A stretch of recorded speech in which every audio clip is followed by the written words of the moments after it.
What is up, everyone? Old Willow Scrub here. Oop, control's not on. We are back with more Fishing Planet. I am right now, uh, just mostly trying to level up, trying to get cash because next week, Tuesday, December 5th, the new update drops on console. That update will include topwater fishing, night fishing, and kayaks. And right now, ran out of my license ran out. Right now, Florida is my best bet. Let's get another day.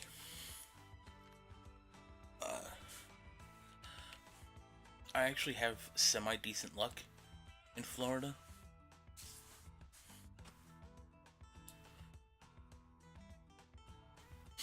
So, basically for Florida, if you're looking for bass, you're basically going to be trying to get two different ones. You're going to be looking at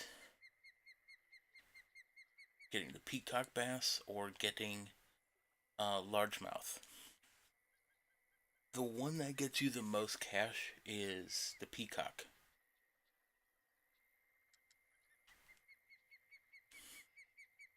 This little lane right here, because there's the lane on the right, there's the lane in the middle, and there's the lane on the left. I haven't really been successful on the right, so I stick to the middle and the left. From what I found out, if you want largemouth, hit this left side. Always. I think only once I got a peacock, but I think it's because it was in the middle between the two lanes. This one, you're going to be getting peacock and largemouth. Largemouth is going to come around where this crankbait's dropping. They're in that one. They're in the 150 to like 112 range. Lower that a bit. Anything closer to you, like 110 and closer, that's where you're going to be seeing a lot of peacock, especially where those ripples are. That's where you're going to be getting most of your peacock bass. Let's see if we get a bite.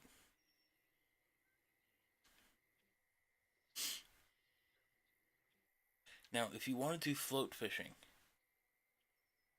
and just for bass, you're going to have to come here.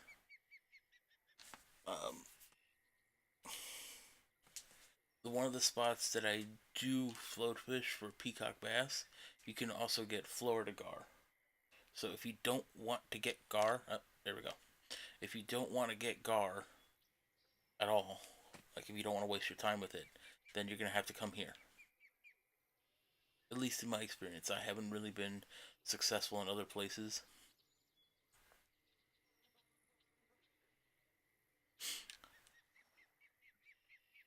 And there we go, the butterfly peacock bass. You don't get a lot of experience with them, and especially like I get less because of my rod and reel setup. But that cash, 300, like that's where you're gonna get most of your money is from these bass. Yeah, you could probably go for snook, um, or tarpon, which might give you more. I never really fished for them, but they put up more of a fight. So you have to weigh the pros and cons. Like, is the extra maybe 100 to 300 bucks? Is that worth, you know, 3 times longer fight, 4 times longer fight? Most of the time, the answer to that is no.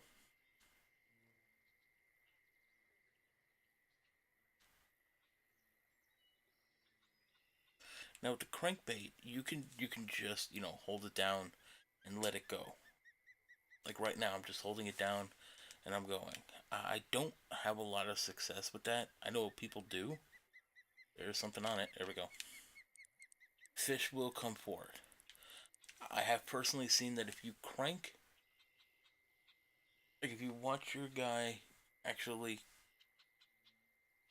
start reeling in, after he reels in about 3 times, if you let go and wait for the crankbait to rise, and then start cranking again and do that repetitive motion where the crankbait drops down and then goes back up, I have noticed that the bass love that a lot. In my opinion, that's not their favorite thing. Their favorite thing is a watermelon bass jig, which I will be showing pretty soon.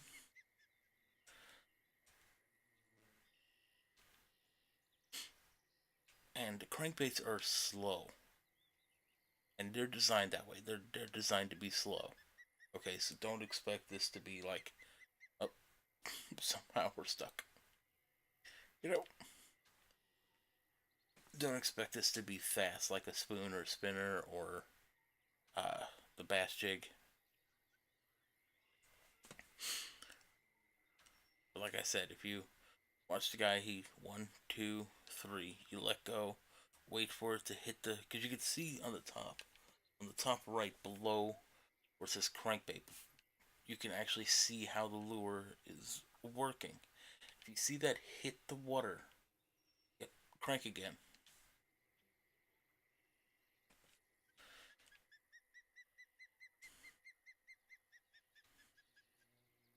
And the funniest thing is I've seen a lot of people start cranking in fast about now, about the 30-foot range, because they say to themselves, "Oh, I'm gonna get nothing.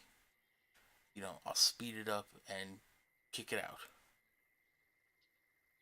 There have been times where I've just been watching like the crankbait, how it works, and I was watching it like this. There have been times where you will actually have a fish spawn, come up and nail it, even right here. So with this crankbait in this area, never just start reeling it in thinking you failed. Because sometimes within that 30-foot range, you'll see a bass just randomly strike it. And the item I use the most is this 1 ounce 2-aught watermelon bass jig.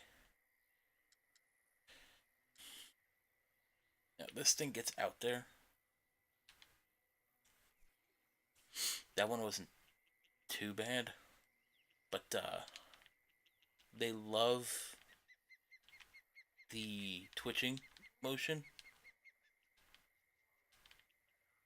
Now, what's funny is I'll probably do this, and I'm probably not going to get anything. But the last time I streamed this game, somebody was watching, and they give you great tips on like lures that work for them, and I love fishing tips because I'm actually new to this game.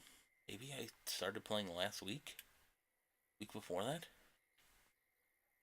and they saw with this bass jig, I threw it out there like 10 or 11 times, and only once did fish not hit it. I kept pulling out bass every single time. Like, there's one right there.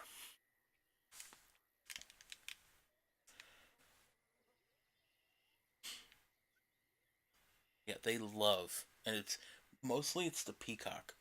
Uh, if you, again, same thing with the largemouth. If you get a hit in the 150 to 130 or maybe 120 range, it's going to be a largemouth. For the most part, it's going to be um, the butterfly peacock. This is a little largemouth. 3 pounds, $300. Uh, Again, if you fish this side, you're only going to be pulling out largemouth. In my experience with this bass jig, that's the only thing that comes out of here. Nothing else. I had one peacock, but like I said, I think I was in the 40-foot range, so it's probably where a ton of fish gather from the different areas. Something did hit this lure though. Fortunately, it didn't come after it.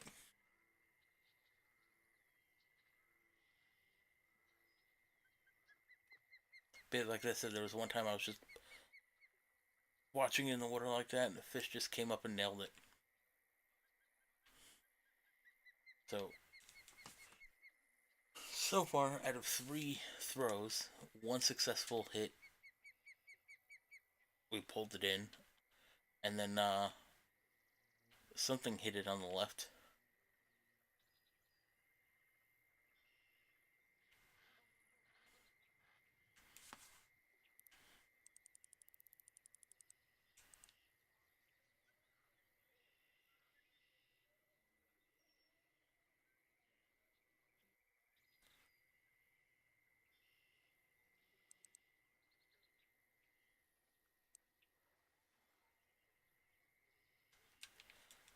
Get over there. There we go, another butterfly peacock. Like I said, this is what you're going to be pulling out the most.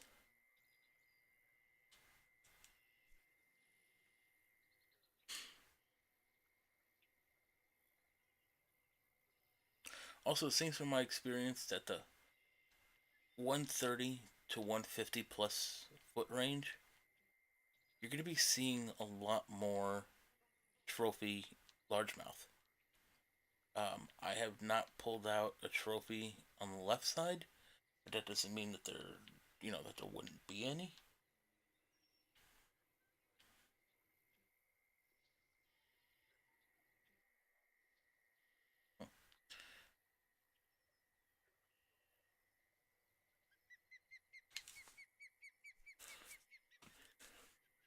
It did pull a unique out from the 150 range.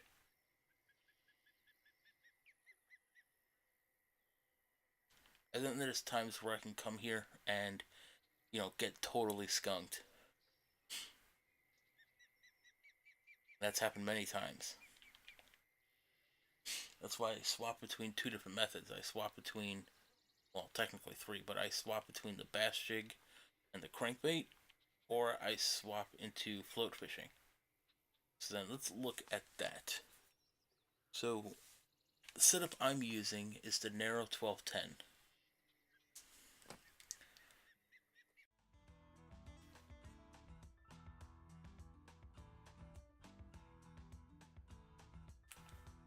Uh,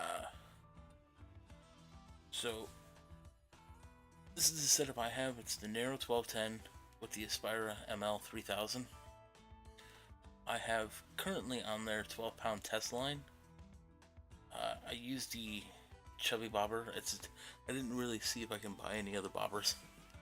I use the 4-aught, not the number 4 hook, and there is a difference. And I've done fishing before, so I knew the difference in sizes. Just wasn't until, my friend pointed out that to get them, it's better on the 4-aught. And shiners. Now, here's the thing. You don't really need shiners. I'm going to swap to a new location, and that's the floating thickets. If you're ever here on a tournament and you have to do, because I was here a couple days ago having to do a float fishing tournament for peacock bass. Right where I'm aiming at, that's the best spot, in my opinion.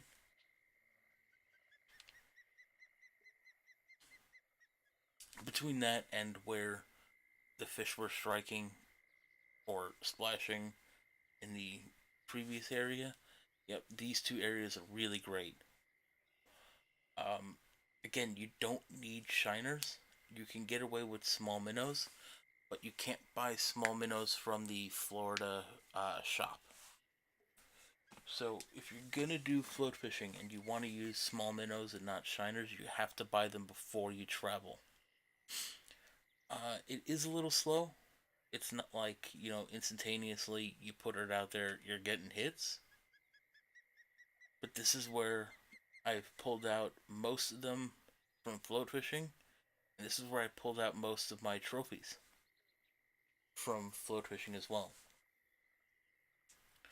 You can pull out Florida gar from here, so that can hurt you a little. If you're doing a tournament like I was and you were trying to just get the butterfly peacock bass, because I think I had three 5+ pound Florida guards just to waste my time.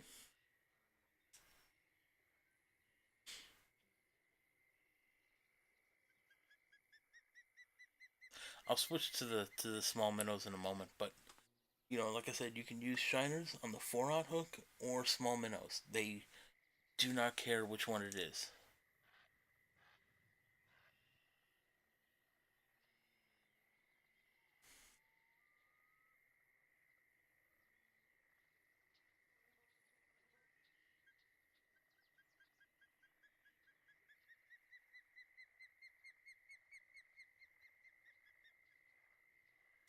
You will not see largemouth bass at all over here. At least, again, this is my experience. I was here for days because I was practicing for the tournament, and then in the tournament, I didn't see one largemouth. Let me put the small minnows on. Like I said, I saw the butterfly peacock and I saw the gar. That's it.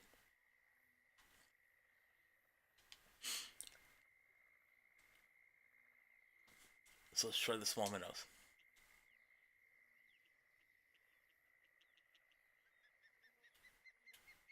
And basically anywhere from here to here, just in that range. That's where you're gonna find them the most.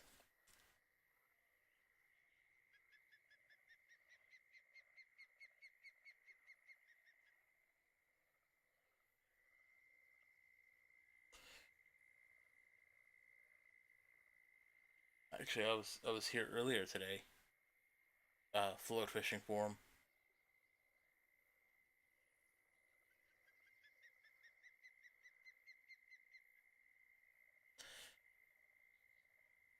It's kind of funny because like there's always that point in time where everything's going great, and then when you're either streaming or trying to make a video,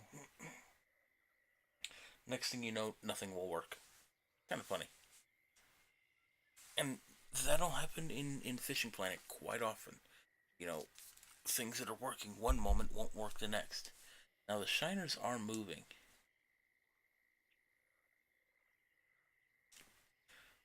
They are moving back and forth.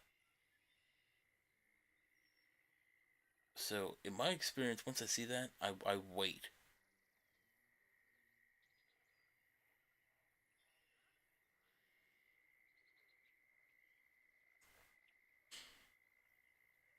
Because you will see like your live bait will move. Even if there's no other fish around, your live bait will move around. But then there's times where it really moves around. There we go. And I lost that. I did not have a lot of time to prepare for that one. But your live bait will move. Um, Once they start moving kind of erratically, you need to pay attention. Because your live bait will move from like side to side. They'll move, maybe in one direction. They want to go somewhere. But if they start moving one way, then quickly back to next, keep an eye on it.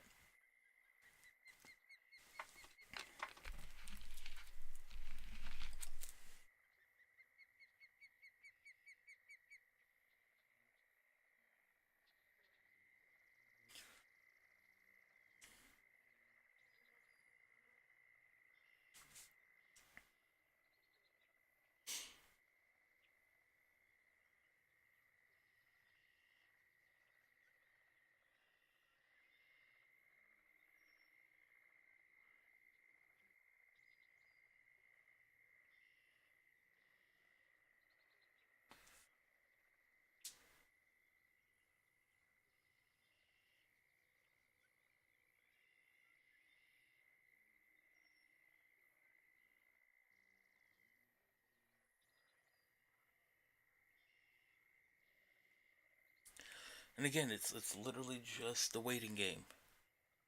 That's basically what float fishing is all about.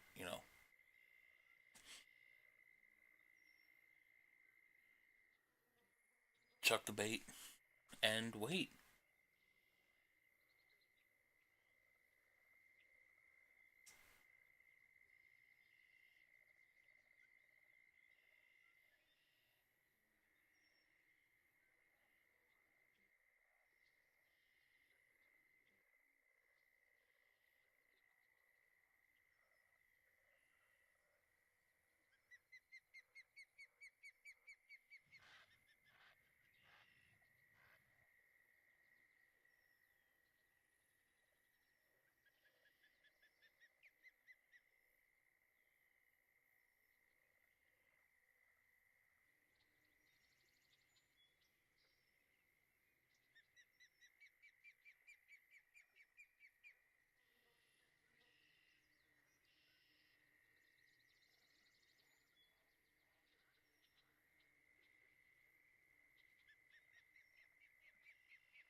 Which, I mean, if you're watching somebody play the game, the waiting game is kind of boring.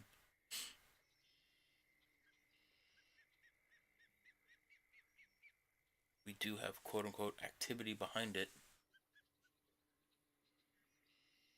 Let's see if any of that spawns a fish.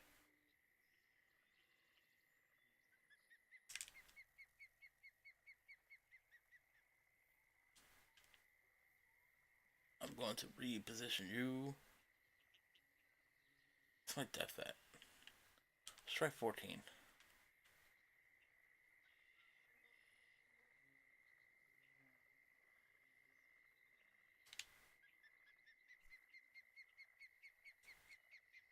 Of course.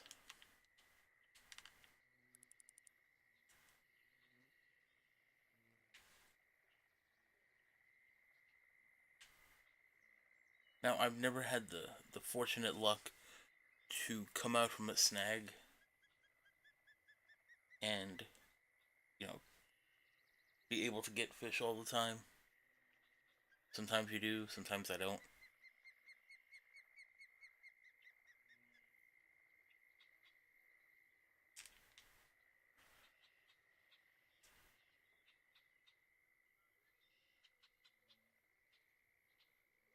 Drag your little fishy ass back here.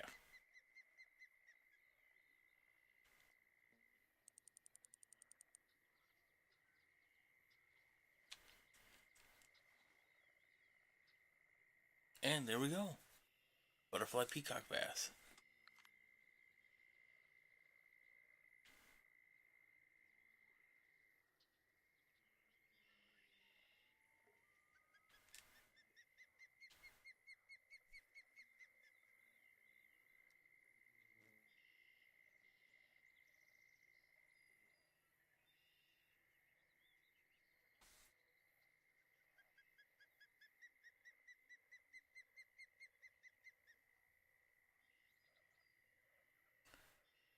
That did move back and forth 3 times so far.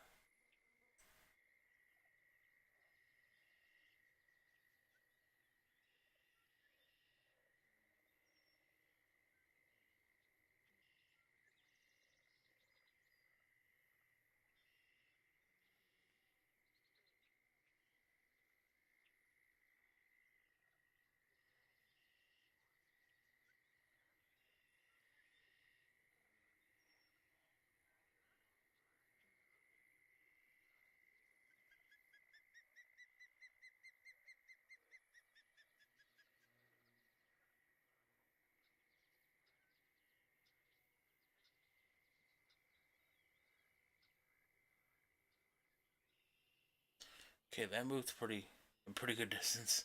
Oh, still moving.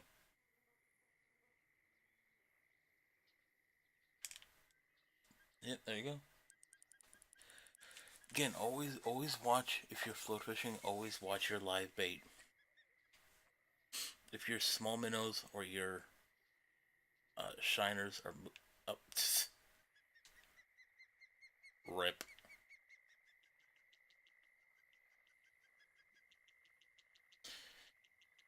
If your small minnows or your shiners are moving erratic and quick, keep an eye on it. Because you'll see right now that it's moving a little bit. That was actually a pretty good distance, to be honest. And now it's moving back. That's really okay. Like, this is the point where I'd be like, okay, now I'm watching. Let's see what happens. There we go. Because you'll see that it'll move a little bit from time to time. And that's fine. Because that's technically what is going to happen at their live bait. So in real life, when you hook it and you chuck it in, it's going to move. But when it's really moving, then you know, okay, there's something around. And the way this game works, right? There are no fish just swimming in the water.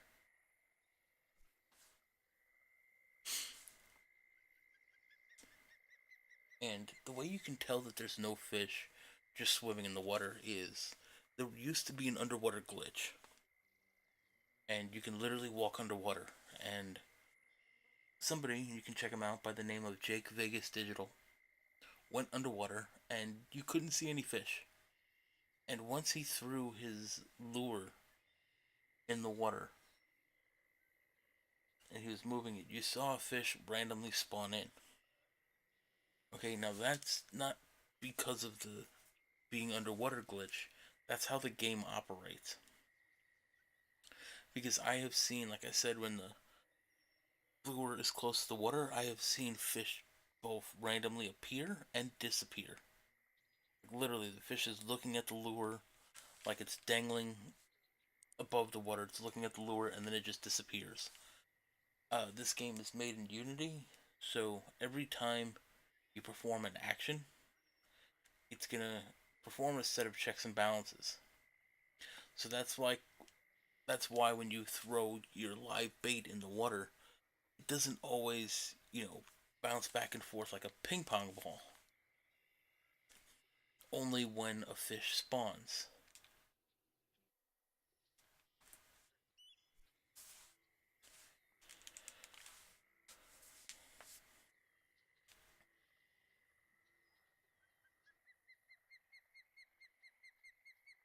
And I was saying to somebody earlier in their stream when they were streaming Fishing Planet that I think I would want to say that the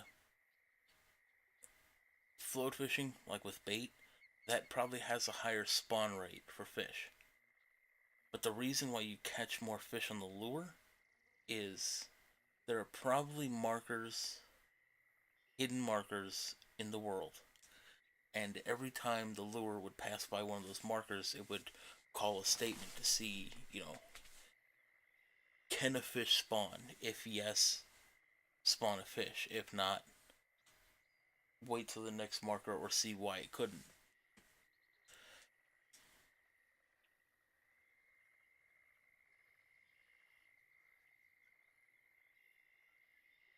Whereas when you're float fishing, it's probably constantly checking every, maybe 10 seconds. Can it spawn a fish?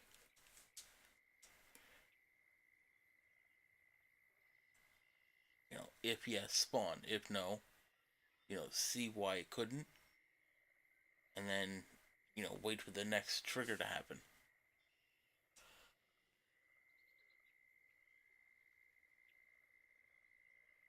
So that's why when you see your live bait moving quick like this, okay, there's a fish around.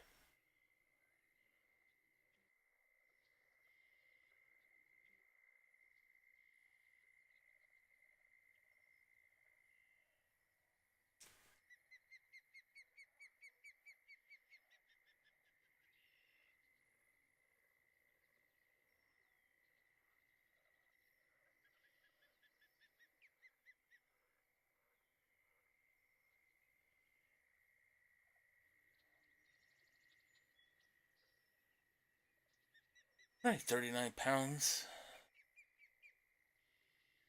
Another 25 pounds to go. And you keeping it? 26.2. Something like that. The only thing that's hurting me right now is that I have the Fish Cabin M.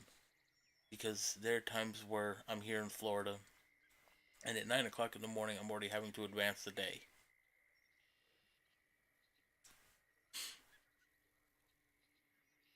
Go away, dragonfly.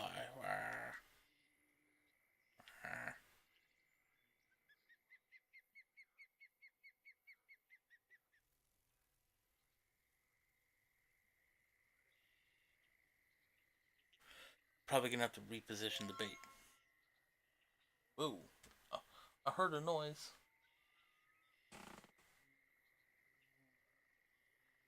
Okay, so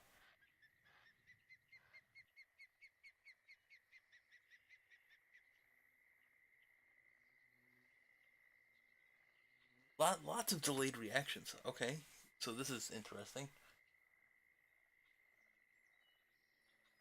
Ishka, you little troll. Just kidding. Thank you for the follow.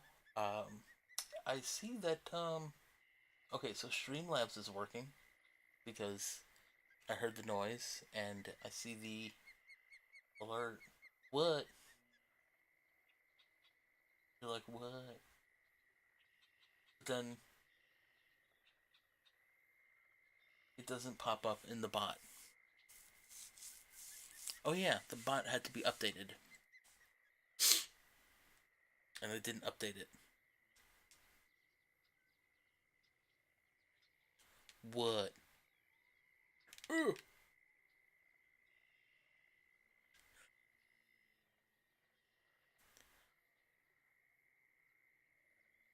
Actually, you know what the funniest thing is? Is there was a couple days where all of my alerts broke, and Streamlabs wasn't seeing anything.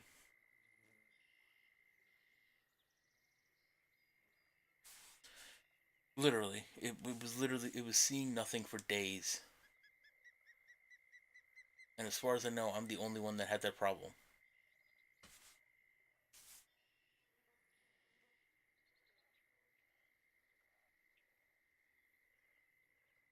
So at least the timers work.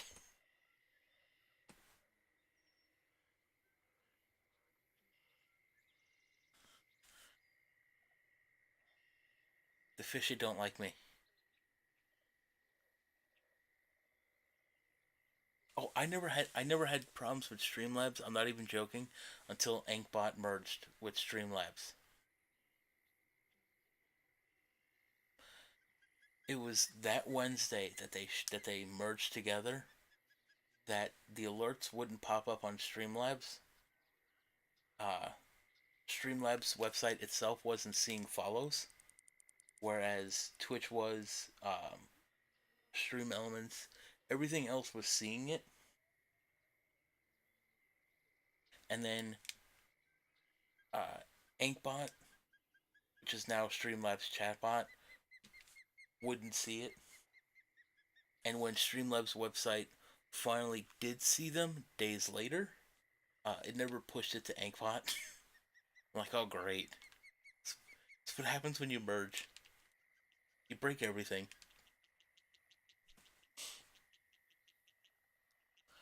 Like on my stream at the bottom right, where it says latest follower, that's not from Streamlabs. That's from Stream Elements.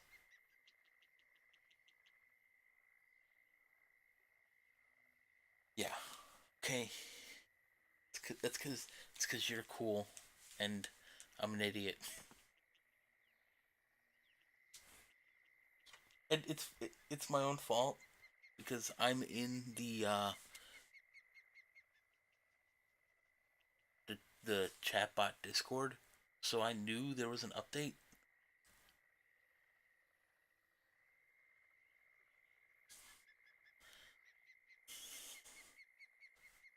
I'm just lazy.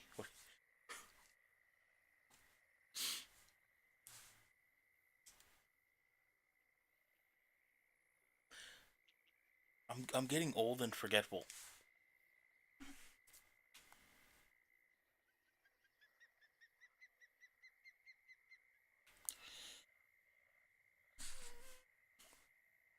The fishy don't like me here. Moving to a new spot. Yeah, it's probably all me. I'm an idiot.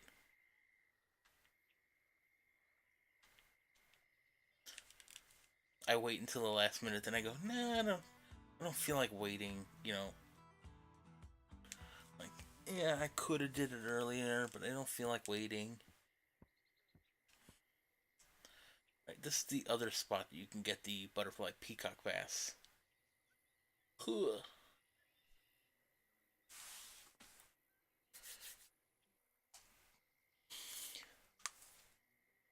But yes, all me.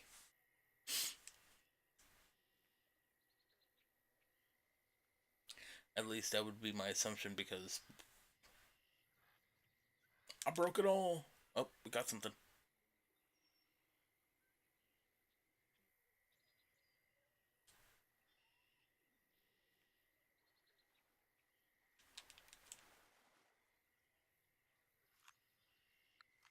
Peacock. Huh. So how are you? You always get stuck in the damn reeds. Get out. Oh, That was great. Graceful. Hit for the splashes. Hit for the splashy. Or splash.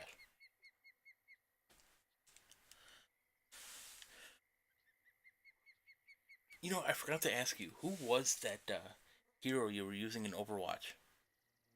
Because I have Overwatch on the PS4 and PC, and because I don't have PS Plus, I stopped playing it on PS4, and my computer kind of sucks, so I don't really play it on PC. I haven't played. I think the last time I played Overwatch was when you can get the dancing emotes. I think that was literally the last time I played. I need to play again.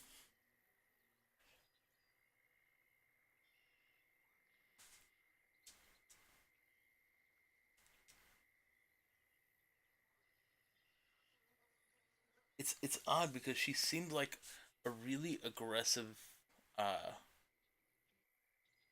version of Zenyatta.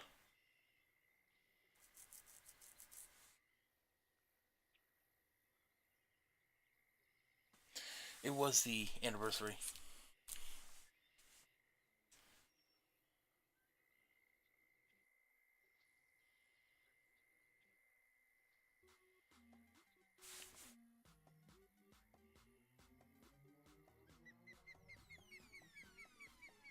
Okay, so okay now notice this. That worked. The host alert worked in chat, but not the follower alert. And Dashbox Zero, thank you very much for the host. Now if we can only figure out why Inkbot and Streamlabs hates me.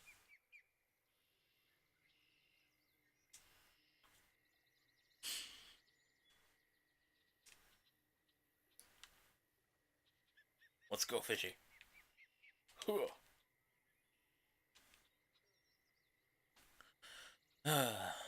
Streamlabs, why you hate me so?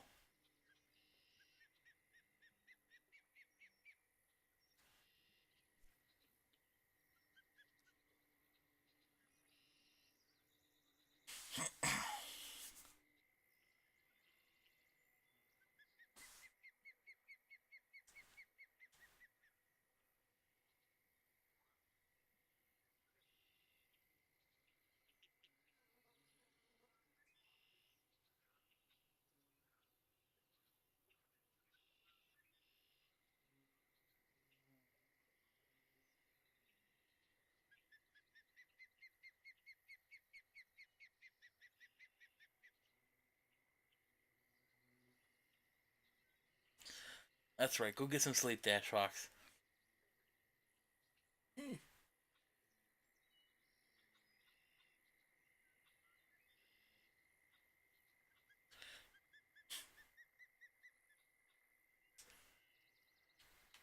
I will throw a grenade in the water.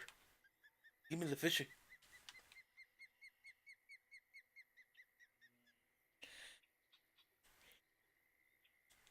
Oh, wait. Oh. Back to the bass jig.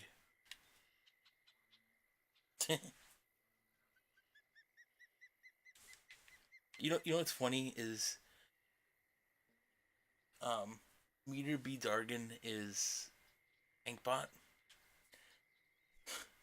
The reason for that name is because uh, I have streamed Yu-Gi-Oh! Forbidden Memories RNG manipulations, and I just could not get the timing down. So it was a running joke that I would never get a Meteor Black Dragon. So I said I was going to change my Inkbot to it so I can at least have it once.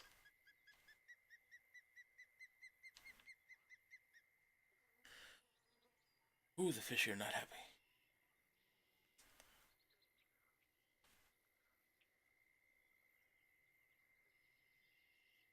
Get out there.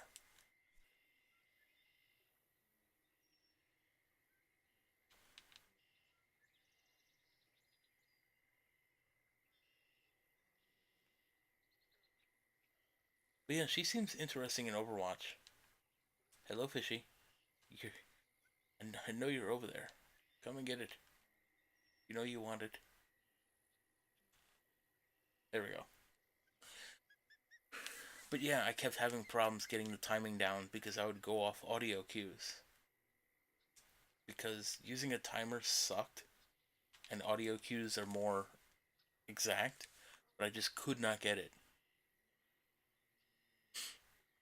I said that I was gonna give Ankbot a new account so I can at least say I had it once on stream.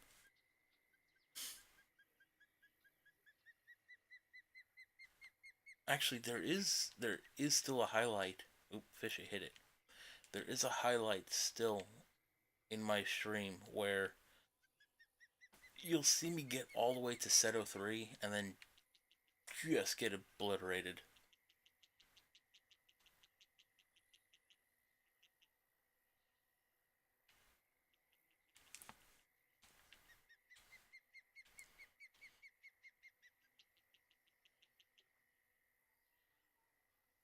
And then tomorrow, I start the Last Guardian.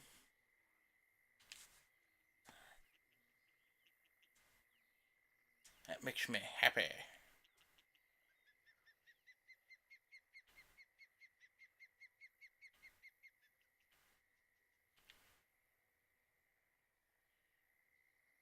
Yep, now I always have it on stream.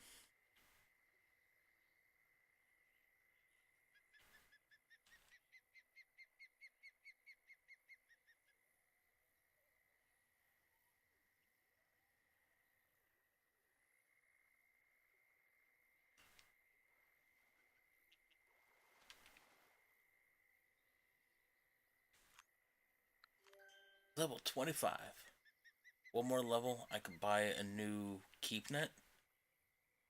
Uh, and then 5 total levels, I can get out of Florida. Maybe.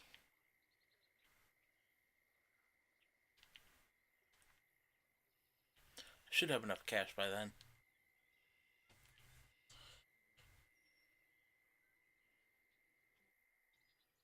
But yes, tomorrow starts The Last Guardian. And then next week, Saturday, which is my birthday, will be Horizon Zero Dawn blind. I have not seen any part of it played. So I have no clue how it operates. Interesting fact, I actually had The Last Guardian Collector's Edition and Horizon Zero Dawn Collector's Edition pre-ordered. I had to cancel both of them because of the company I was working for was failing. I didn't really care so much about losing Horizon Zero Dawn, but damn, Last Guardian, that hurt.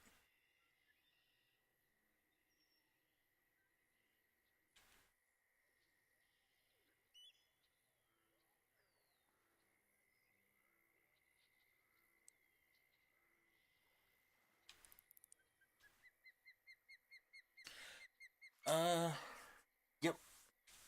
All my streams start at about 8 p.m. Central Standard Time, which unfortunately is 2 a.m. your time.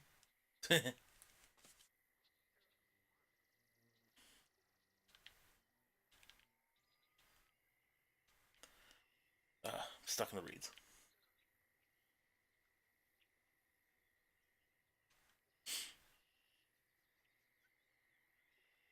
What I need to do is clone myself and then ship one of me to Europe and just stream from there.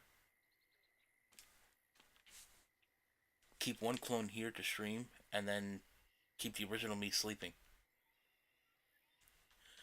Laziness can be complete.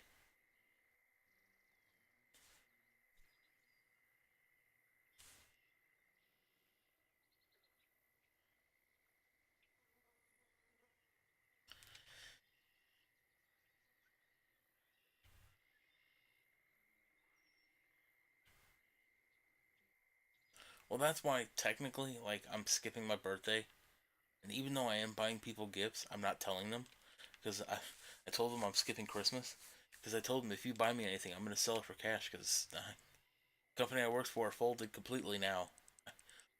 I'll use that money for bills. Don't buy me anything.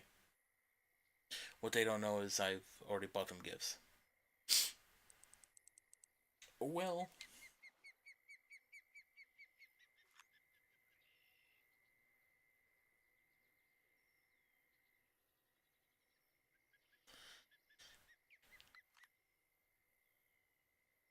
fishy.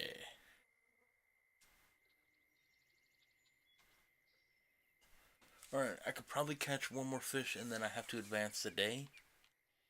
Because my keep net will be full.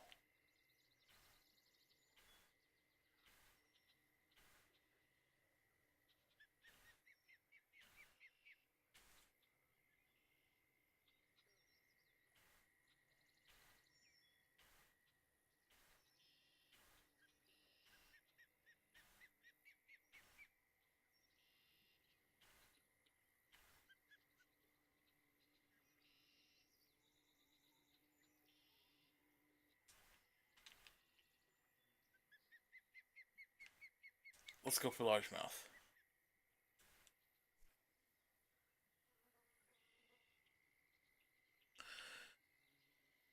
Oh, and there probably will be a ton of retro games coming pretty soon.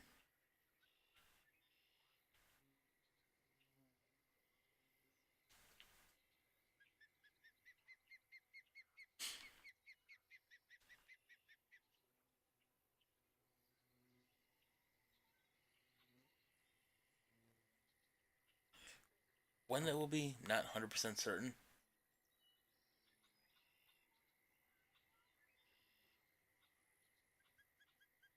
Are we in a downtime? Oh no. We're, we're starting to rise up into the peak, and I'm getting no bites now. Seems legit.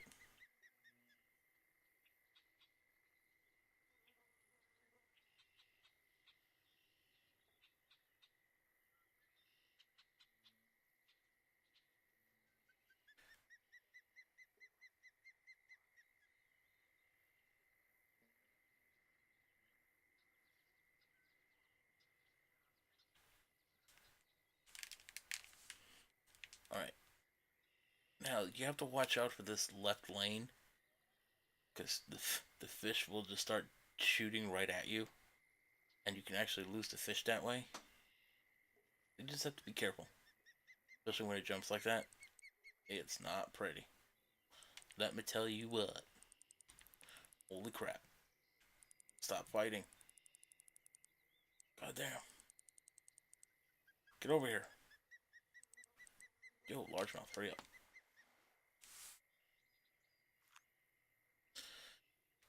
Ooh, I really filled it. I've actually never played a Mega Man game.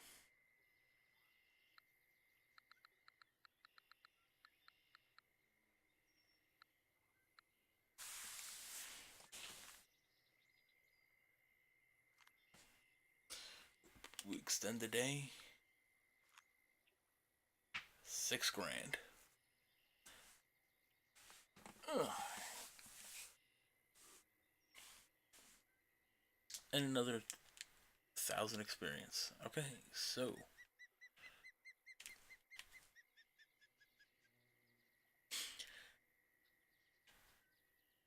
no fish will jump out of the water. Um,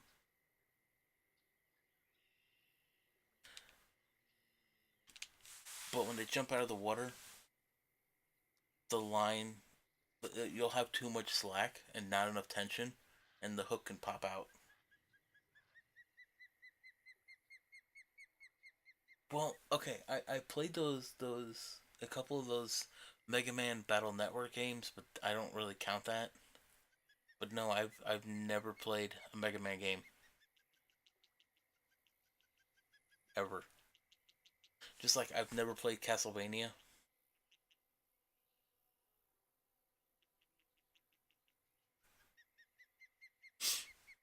Uh, Never had the chance to play Earthbound or Secret of Mana or Chrono Trigger.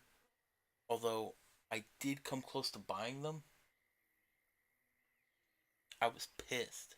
Someone I knew sold his Super Nintendo, Earthbound, Secret of Mana, and Chrono Trigger, and a ton of other games for $100, and I punched him in the face because I told him if he was ever gonna sell those to let me know because I was gonna give him a great price.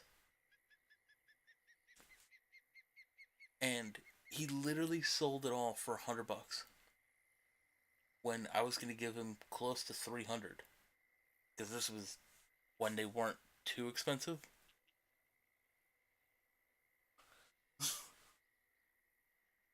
Hey, wait, I played Chrono Cross. I like Chrono Cross actually. PlayStation 1. Great game.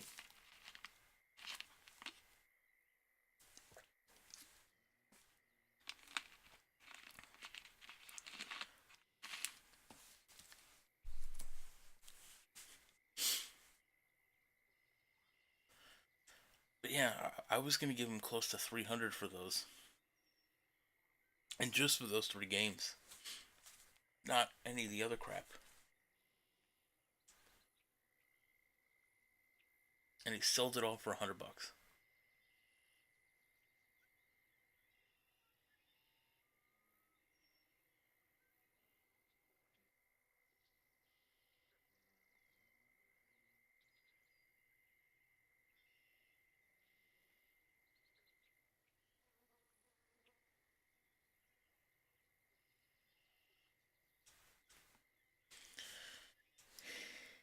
Okay, we're doing a great job catching the fish.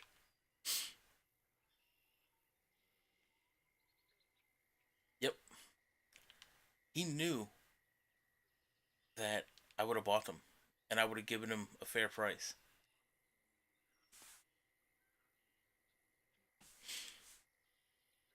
And that was actually at the point in time in my life where I was working 7 days a week, so I had cash. That wasn't a problem.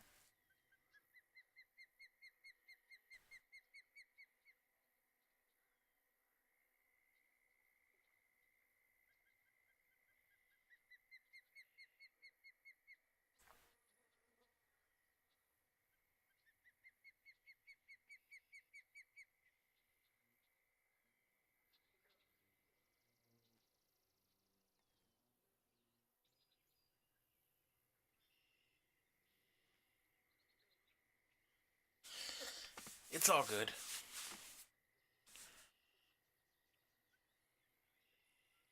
You want to really mope? If you've ever played Magic the Gathering, uh, there's a card called Hurricane. It's a green card. It deals damage to, I think, all flying creatures. I don't remember. But my friend many years ago uh, got a couple of them that were misprint, and he was afraid that he couldn't use them in tournaments. So we didn't know really much about what they were.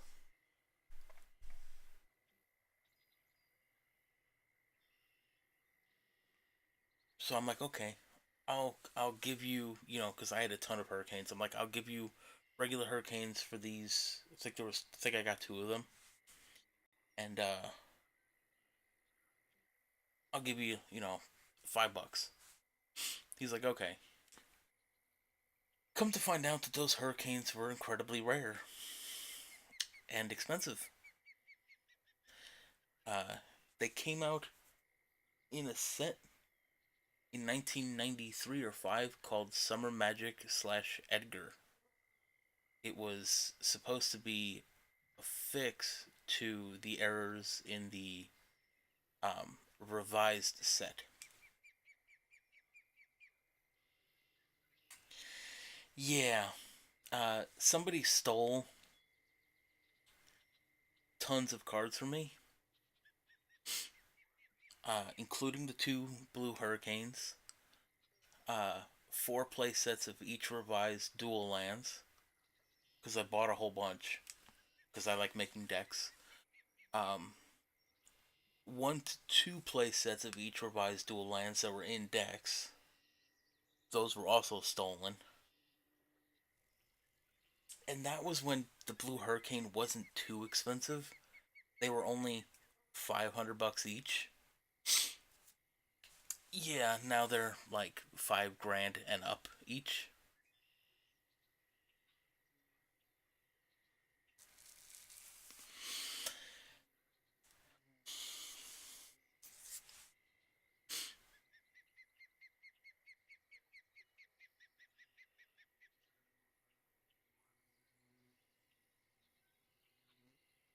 Because at that point in time, like revised dual lands weren't that expensive. Because I was buying play sets for $20 each.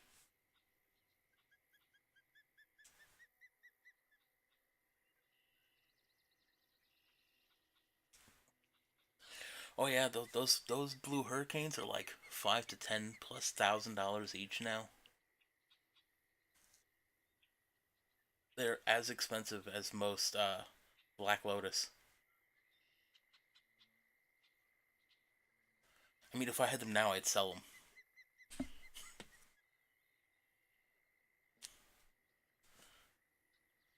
I'd take the cash and run.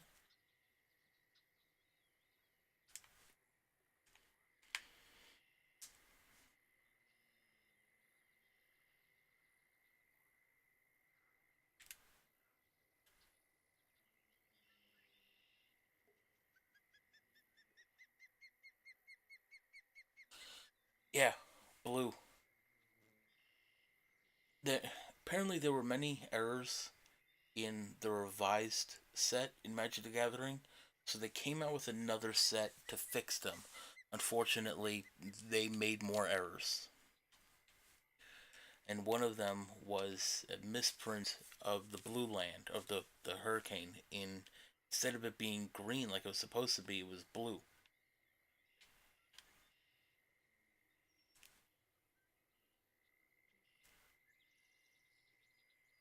Well, you know what's funny? Like, if you actually look up the card, it's like you can see that it's supposed to be a forest card, but instead of it being green, it's just blue.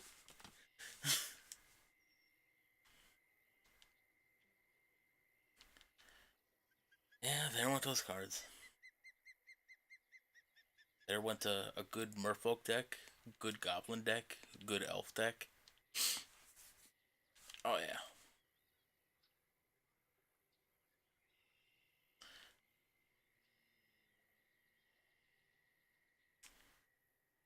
a fishy was playing with my Lua.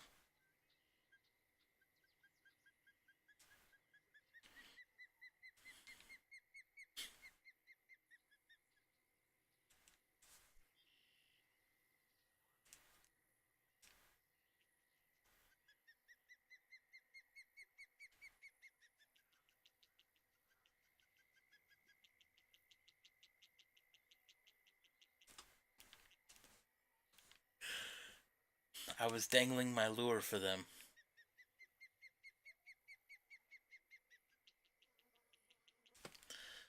I think Dash just looked up Blue Hurricane and sees the price.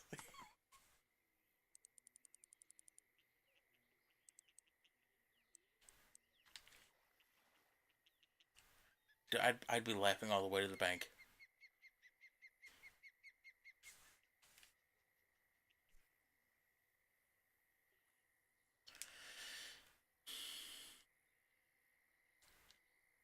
That's right.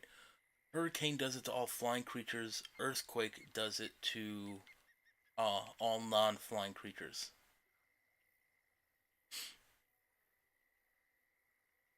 Earthquake might be fire, but I don't remember. It's been a while.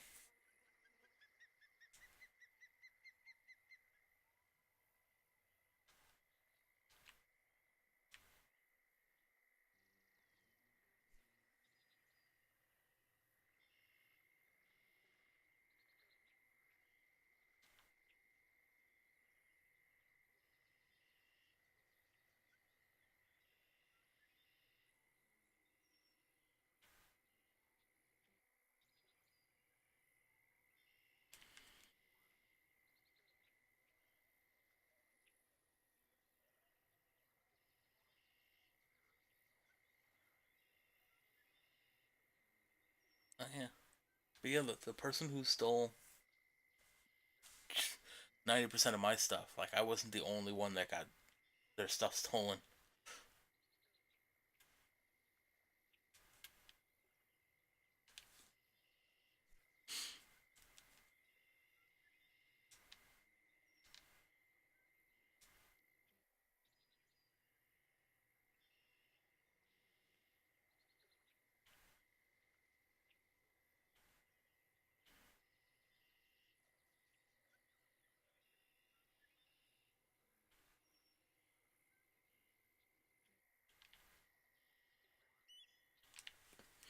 Ah, damn it, the fish hit it, but didn't want it.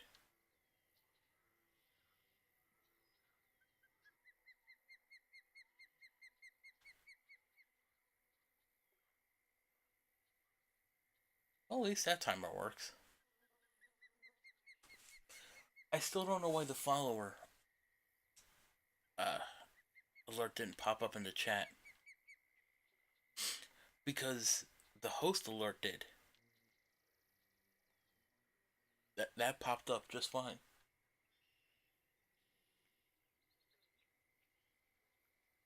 Oh, it's up for $7,400.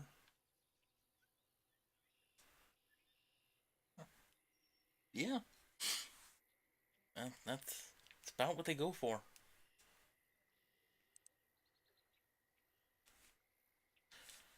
You can buy them for like the 5K to about 10 grand. Yeah.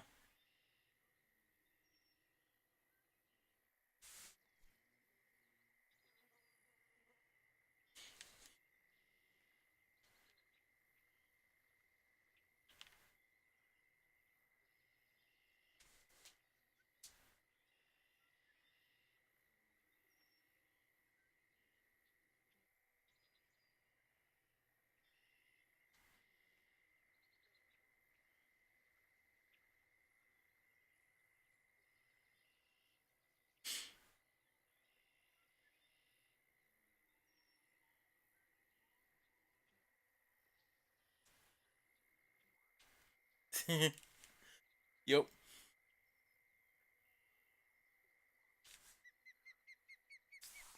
God, the price of some of those cards are insane.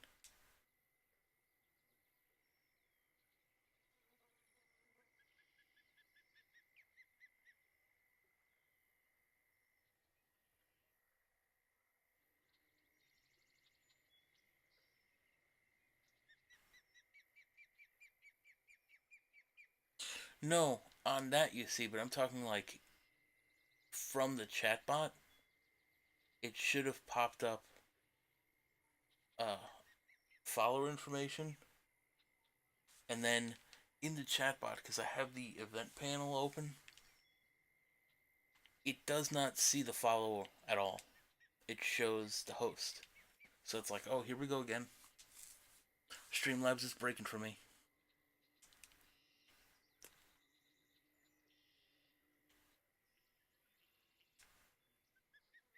Here we go.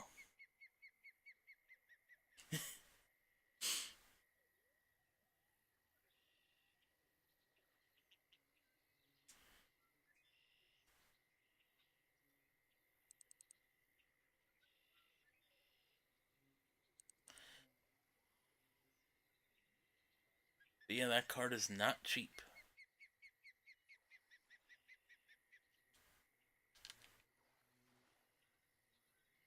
Ooh, largemouth. 13 pounds of fish already.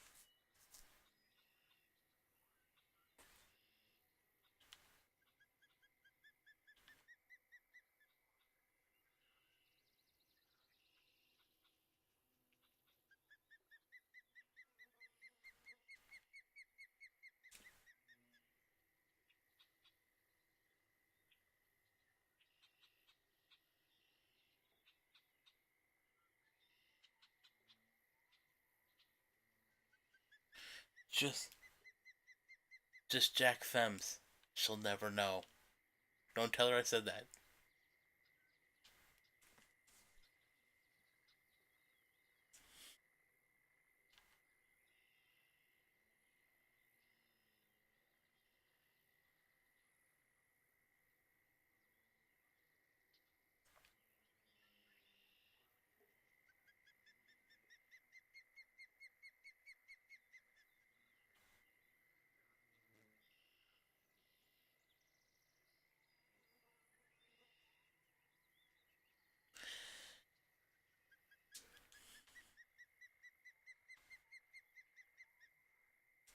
Come on, fishy.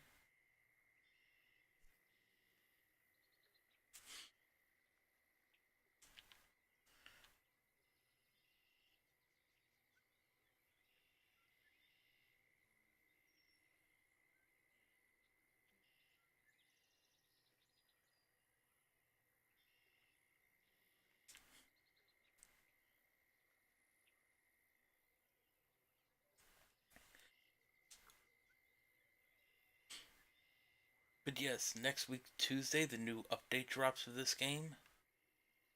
Night fishing, topwater lures, and kayaks.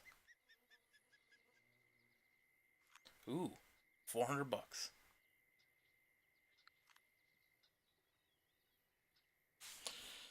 Um, dun, dun, dun, dun, dun, dun, dun. It's on.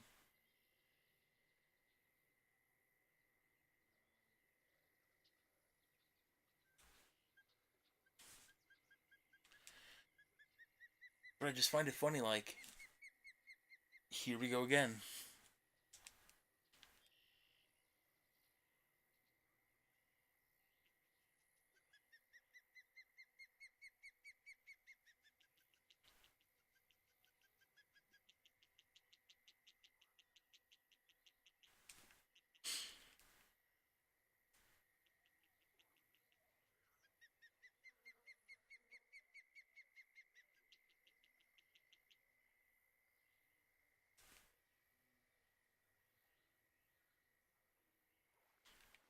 I got smacked in the face by a fish. Fish slap calm me.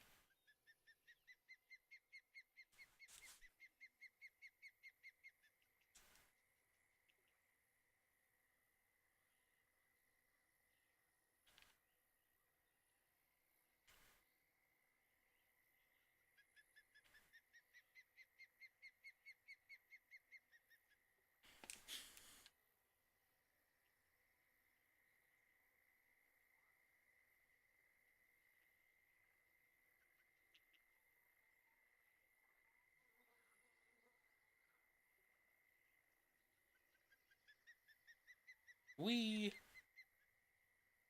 You know what's funny though is I bet you it's not even in the bot. Like if I go to the website, it probably won't even show it there. Because I had that problem. Was it last week or the week before that?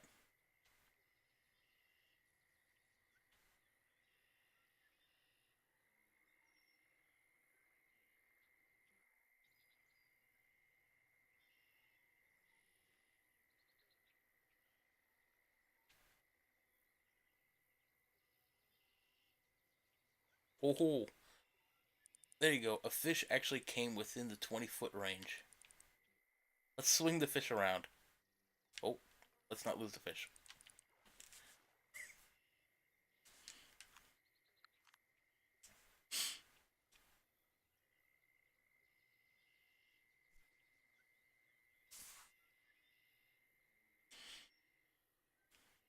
Actually, it's funny because you get so much sensitivity on PC versus console. You can really fling those fish around.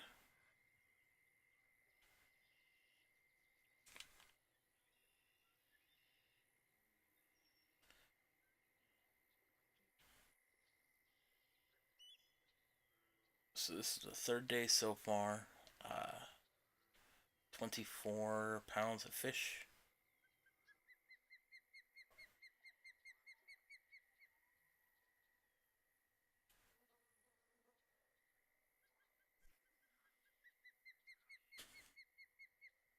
Close to about halfway to filling the keep net, and it's only 6:30 in the morning.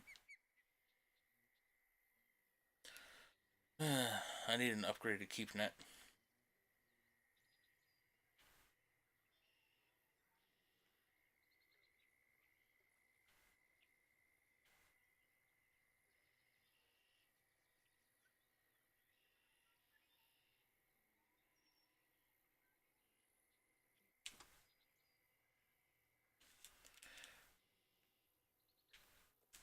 Alright, let's go do some float fishing.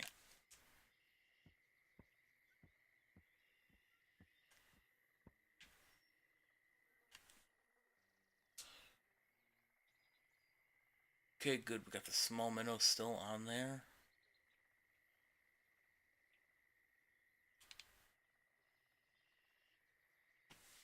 Now we basically wait and see what happens.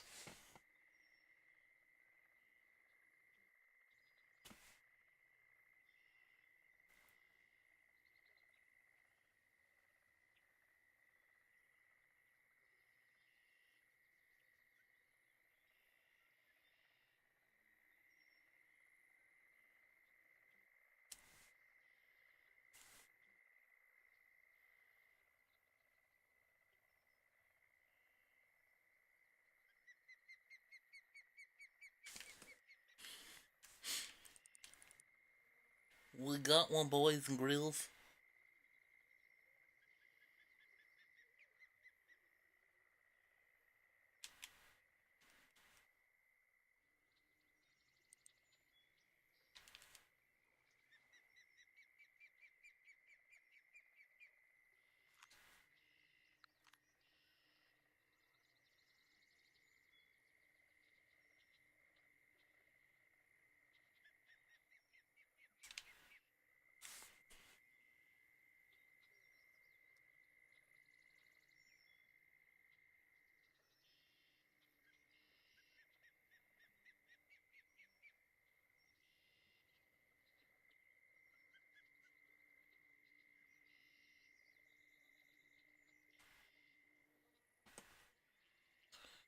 Okay, so I was wrong. The website actually does show just the bot.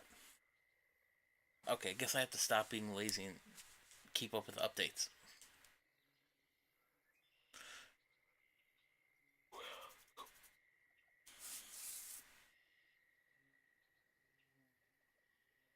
I guess one good news for everyone is all the stuff that would have been premium, like the uh, Python scripts, those are now going to be totally free. So you'll never have to worry about that.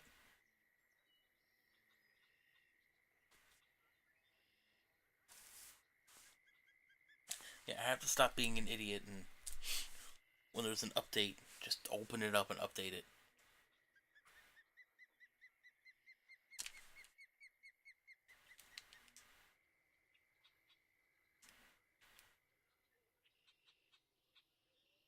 I wonder if I should try to get some tarpon.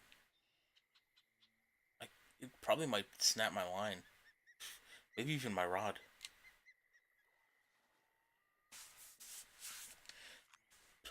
Peacock. Because on top of like the regular bass, like the butterfly, peacock bass, and the largemouth bass, you can get Florida gar from here.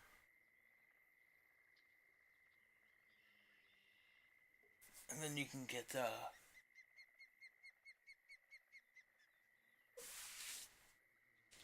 snook and I think tarpon, or is it both the same? I don't think so. But you can definitely go try to get some snook and tarpon. So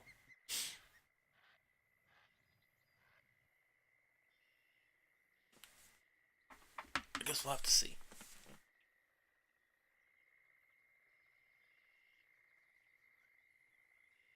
You really didn't miss much. I came to the realization that Streamlabs is working fine this time. Inkbot did not show follow, and it might be because I didn't update it because I'm a lazy procrastinating asshole.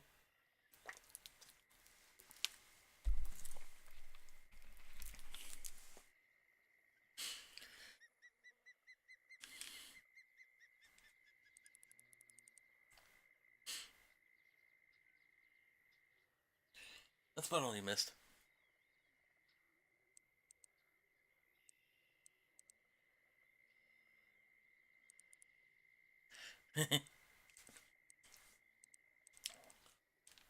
The chat was hiding.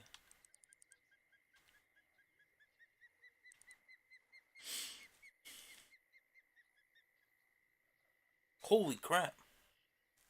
That thing is huge.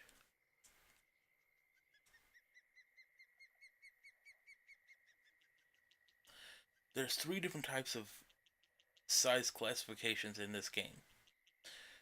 Not all of them have three sizes. Not all of them have two sizes. I don't think every fish has trophy, but there's regular size, there's trophy, and then there's an even bigger size called unique. They are big.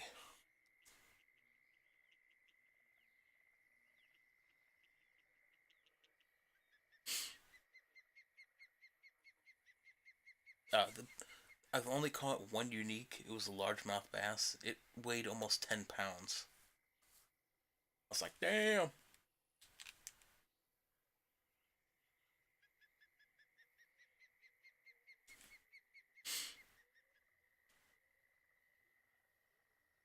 And uniques are kind of weird. Like, I think from 5 to 7 a.m. and then like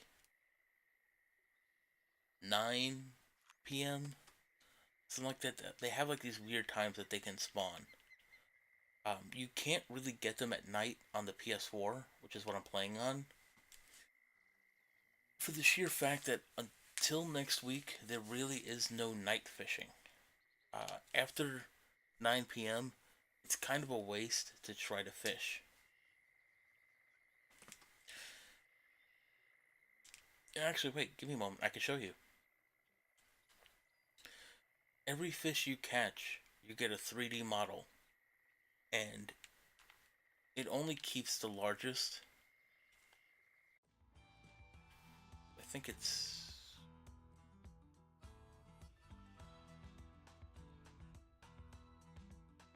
So here are my fish records. Unique largemouth bass.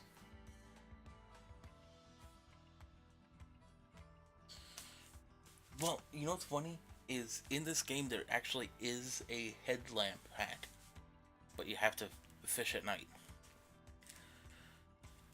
Um, get the 3D model going. 9.759 pound largemouth.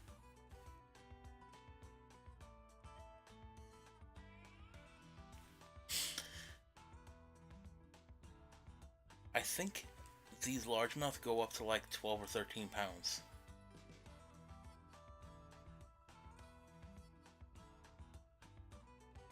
Let me go to leaderboard.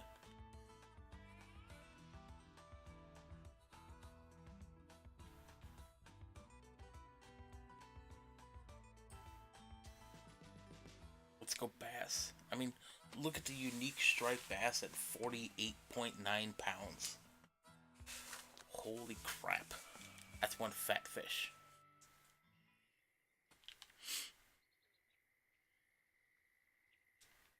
What really looks fat is kind of funny. Is a yellow perch, a trophy yellow perch. It's like 2 pounds. It looks so fat. It looks like it ate another perch.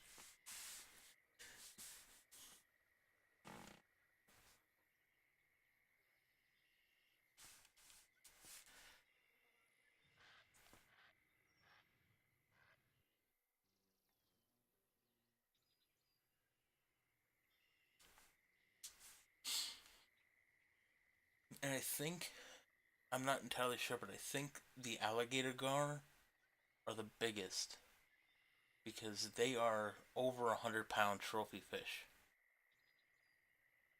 I don't know if there's any fish bigger in size. There might be, but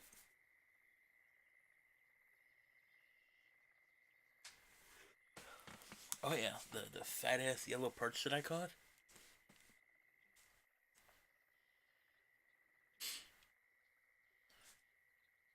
Next time I pull in a fish, I'll pull up that 3D. It literally looks like it ate another yellow perch. It like morphed into one. We might be getting a fish soon. The small minnows are moving pretty good.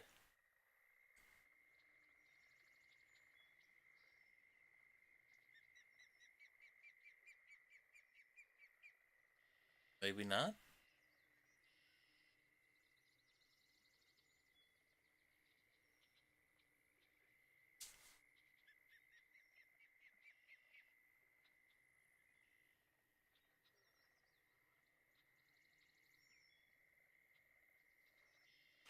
Maybe not. Goes from the right to the left. Nope, there we go. Up. And my bait was eaten.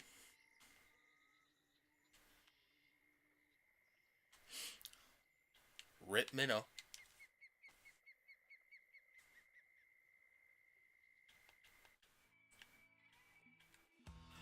Alright.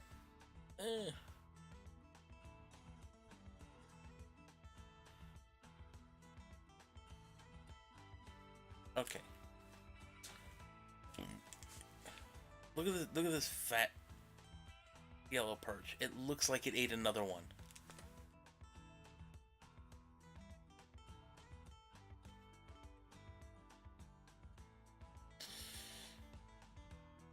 Well, I could attempt to get 13-pound fish right now. But I mean, look at this fat dude. This dude is fat. Look at that. He looks like somebody took like 2 potatoes, cut them in half, and they just like elongated them. Congo line.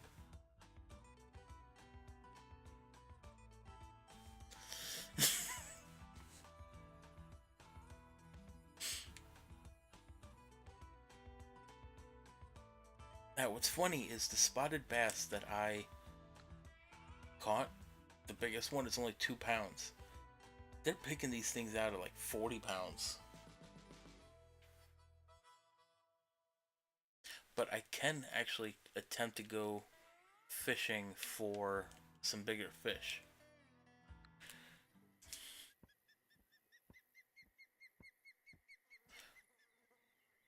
I need to drop that. See how we do. Okay, so it is as far as I can chuck it with this line on right now. It's 141 feet. You can get snook and tarpon. And somebody was here fishing earlier and kept pulling out like 13-pound tarpon.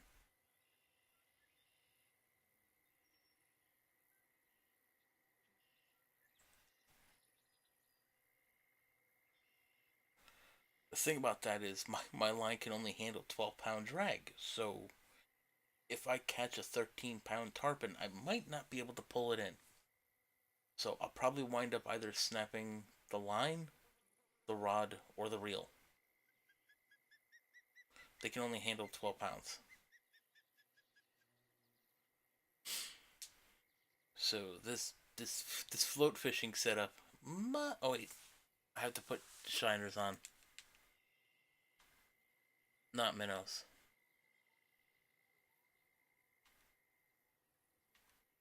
I has the wrong bait.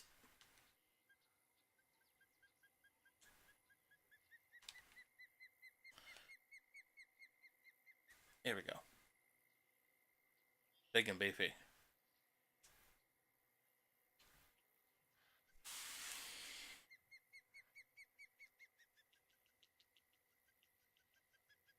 Oh yeah.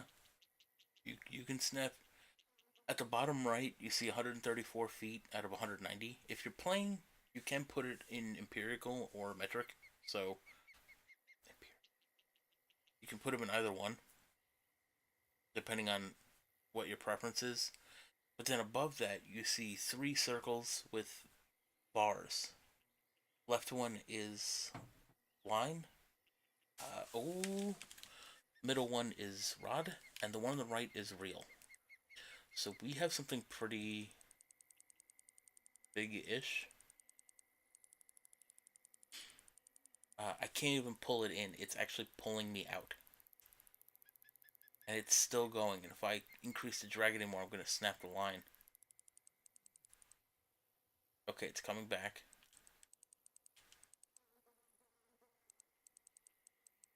Like, I'm almost about maxing out everything. So whatever this thing is, it's huge. So if it's a snook, it's a giant snook. Otherwise, it's probably a tarpon. So this could be close to a 10-pound fish.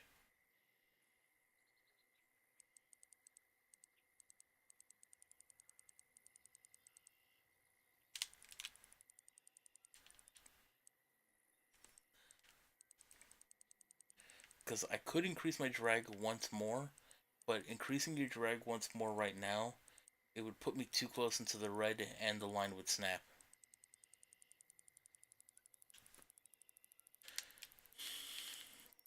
I've actually lost a couple of my 4-aught hooks already by snapping the line by putting too much drag. It's 110 feet out, 108, 107. Come on. They'll put up some fight. You know, I got a snook out of here earlier today before I started streaming. Did not fight this much, so unless it's a really big one, or like I said, it's one of those tarpons. We're at the 96-foot range. Come on. Damn it, stop running away. Jesus. Look at this. He's at 122 feet now. Come on, come on, come on, come on.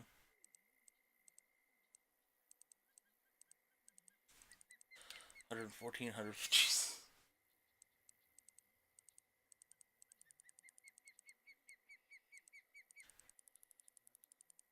You know what's funny is, even though I do like fishing, I like virtual fishing more. Same thing with like hunting. Like, I would never go out there and hunt. That's not my thing. But I would not mind playing a hunting video game.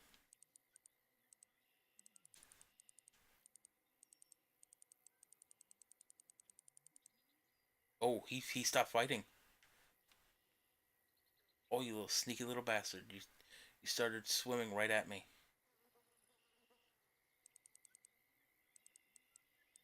No, don't fight, don't fight. Come on, you're in Florida. When people catch you, they do weird things. I just want to sell you for cash. That's it. They won't do anything weird. Come on.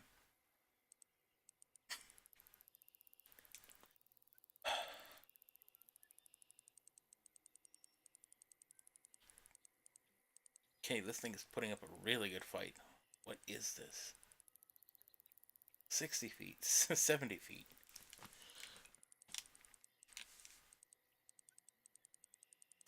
You know what would be nice is I would love to have a PSVR just so I can do the Final Fantasy 15 fishing.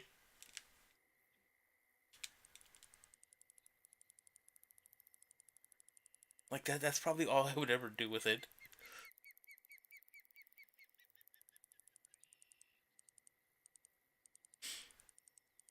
Come on, come on, come on. Mm, mm.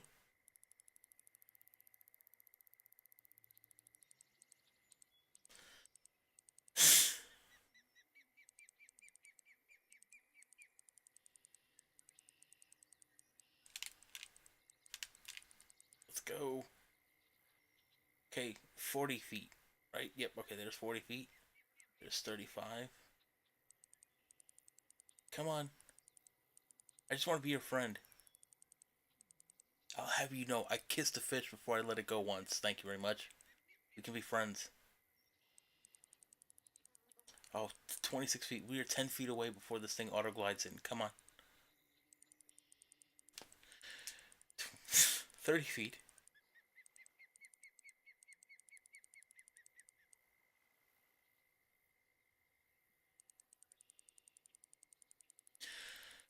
20 feet. 22. Oh god, he's fighting. Oh, he's really not happy. 40. 50 feet. Jesus. Come on, buddy. I just want to be your friend. Come on, stop fighting. Let's be friends.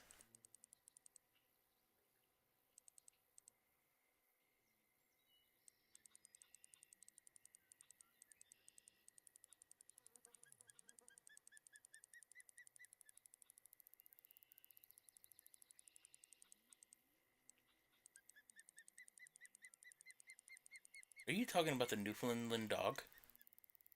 Because that's usually like, oh my god, he went out to 105 feet. Are you kidding me? Look, I just want to hug you. In my keep net.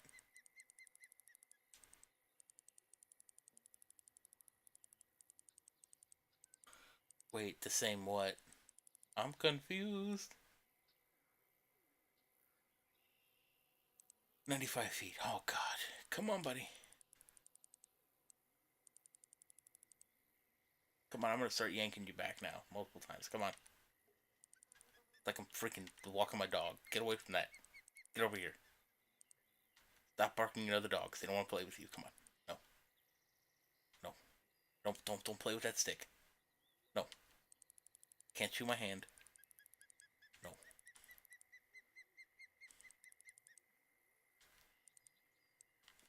Stop evicting squirrels. Stop chasing birds. Come on. Oh, that. Yeah.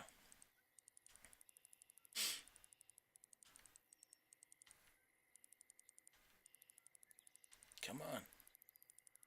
Dude, where the hell are you going? Just. You know what's funny is there's actually somebody who's fighting a fish for an hour and a half in game, which I think might be close to a half hour. It was funny. I feel like that's gonna be me. Because if I increase the drag, I could yank him. I could start to gain ground.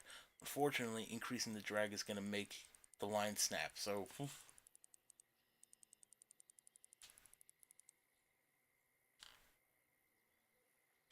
oh no, I'm just so used to the dog breed being the nickname is the Newfie, which is actually kind of funny because when most people think of Saint Bernard, they think of Beethoven, the long haired version. That's called a rough coat. Saint Bernards are actually smooth coats. They're shorter fur. They bred them with the Newfoundland, thinking that the Saint Bernard could last longer in colder temperatures.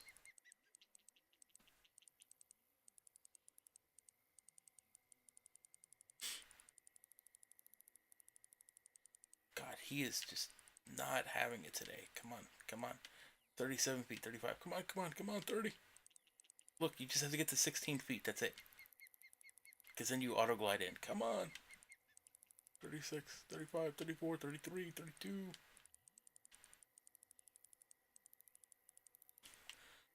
Come. I'm yanking you. Come on, come on, come on, come on, come on. No.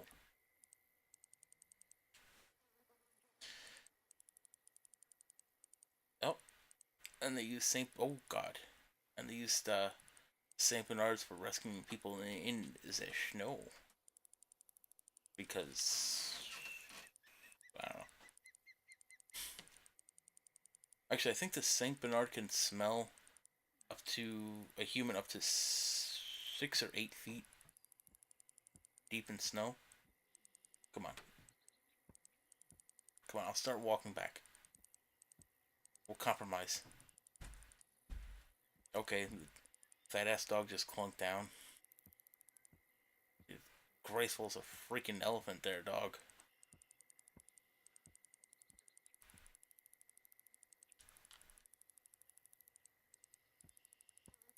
Come on. You would think like after a while, the fish would get tired, but no, no. He's like, I will survive. Where'd you go? Oh, there you are.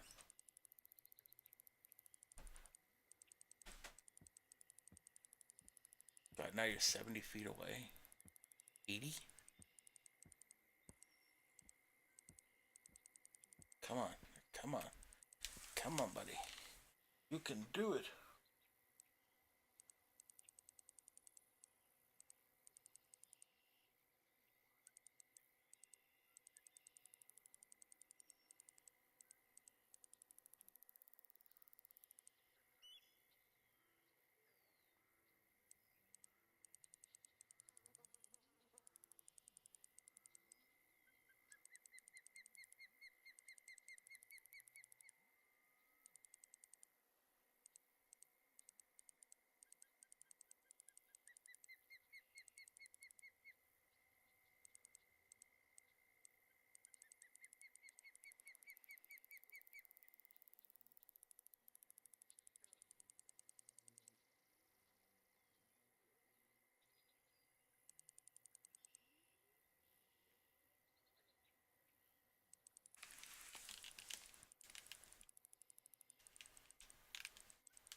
29 feet. Back here again.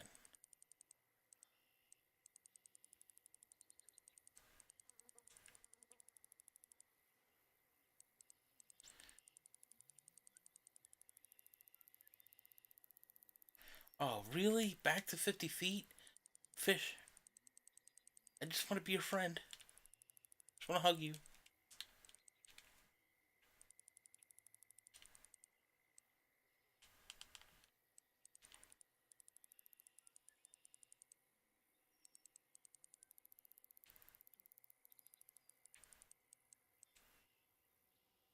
Okay, like, seriously, this fish would be almost dead by now.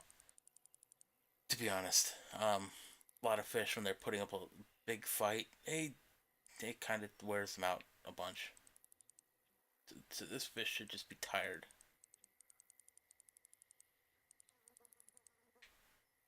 Ooh, ooh, ooh.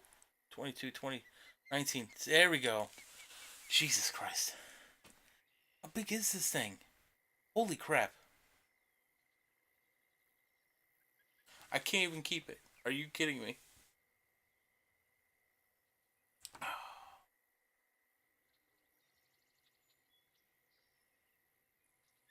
I can't sell it. Perfect Dugan. Good night, Dash.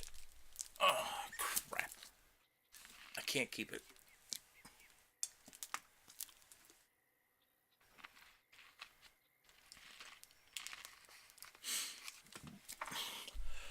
But holy crap. That's why it was causing so much trouble. This rod and reel and the line are only like 12-pound lined. So this dude was putting up a fight. And if I'm not mistaken, I can only keep, like, your keep net determines how much total fish you can keep and the max weight of a fish you can keep. I can't clip. I can only highlight. I don't have Twitch open.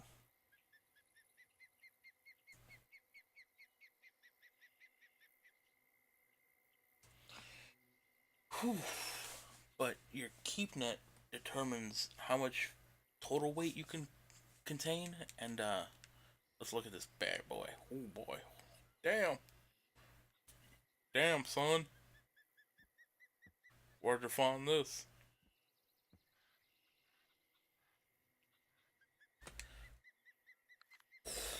That did a number on everything.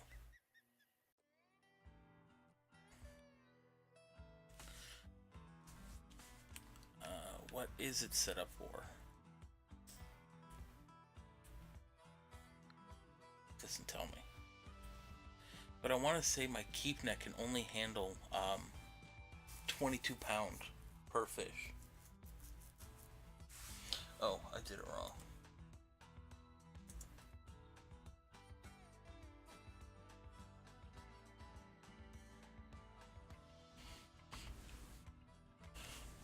But that gave me a hell of a lot of experience. Holy crap. I want another one. But no, like I was saying, your fish net determines not only the total weight you can have, but also the max weight of a fish you can have. So I can only hold 66 total pounds, and I think my max fish weight is 22 pounds of fish. So I can only keep a 22 pounder under fish. And the bigger your keep net, the more you can hold. And once I get to level 26, start I can upgrade to the better keep net.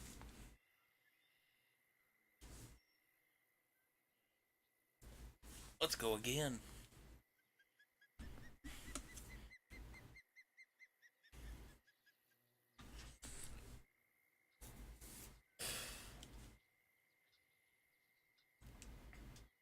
That's why that thing put up such a good fight. That thing was freaking 26 pounds. Holy shit.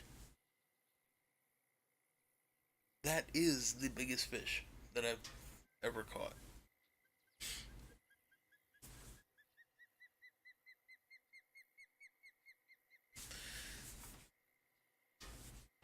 funniest thing is that thing is worthless for cash, right? Because you can go and get the um, butterfly peacock bass. Each one of those at 3 pounds is worth around $300. That fish was worth $600 for 22 or 26 pound fish.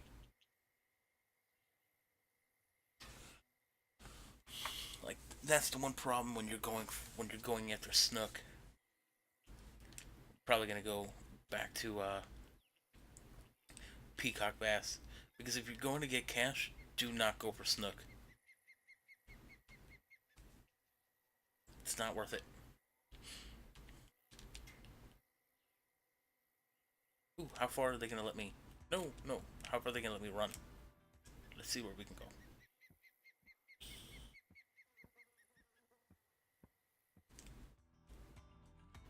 Get off me. What happened there? Oh, it literally kicked me out.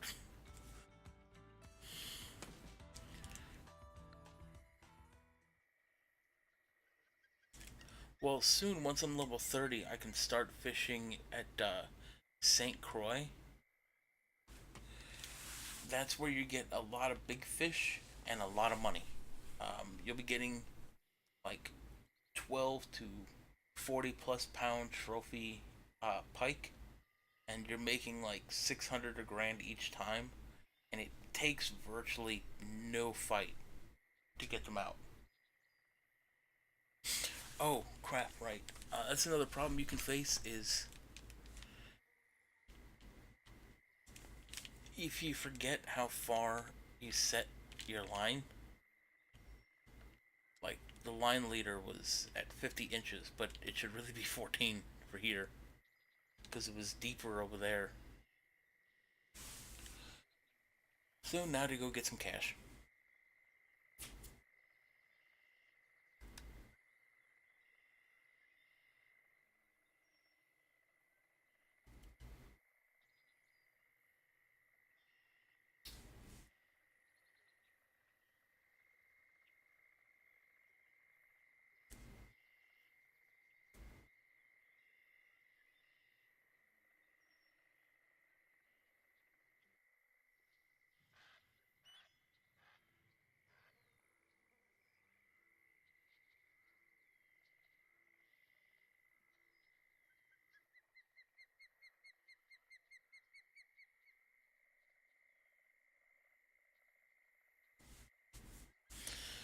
And now nothing wants it.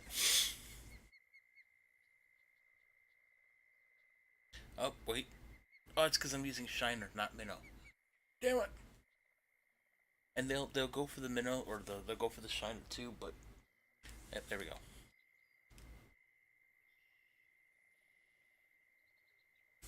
All right, good night, Dash. This dude's putting up a pretty good fight, but it could just be that everything is just so weak that it can't handle it. Get over here. Okay, it's not a gar, so it's just a regular. Uh, there we go. Just a regular little dude. Oh, that's why. Cause like that right there. The freaking uh Snook was a bunch of experience.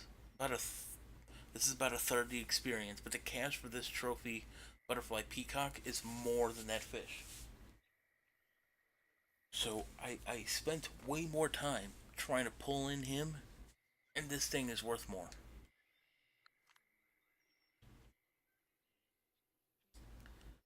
Rigged.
God, this rod is so messed up. 48%. I'm gonna have to replace quite a bit.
Right, another 13 pounds, and then I can advance to the next day.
I feel like doing some bass jig work.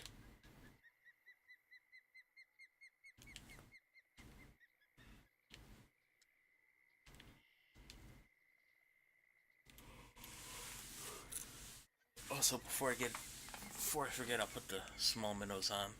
Okay. Getting to a point where the activity is going to be dropping soon. So limited time. Let's see if we can do this.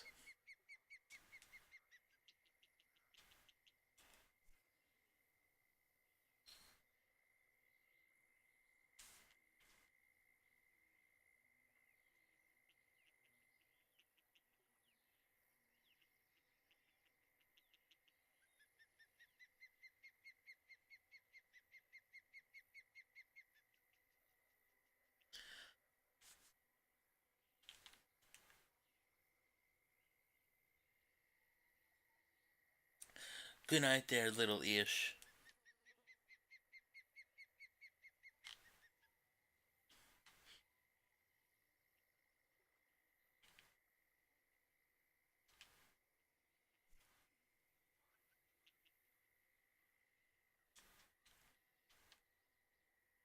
Let's catch them fishy.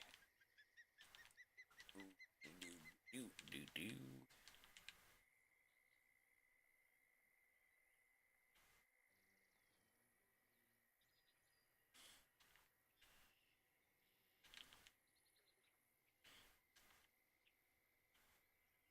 I'll throw the whopper at you. A fish hit the lure.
Okay, so even though I had one hit it, nothing's really going for it right now. So swaps to the crankbait.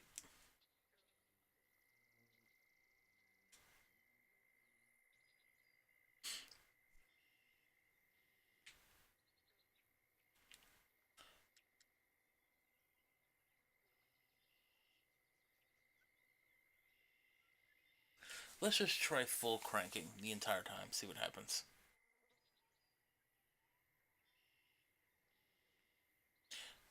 Do a little both of the full crank and then the crank and stop. Give a little jig action there.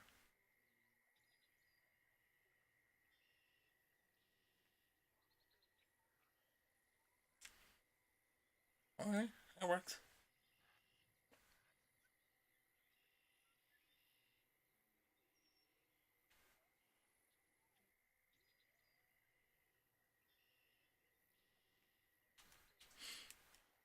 Fish slap.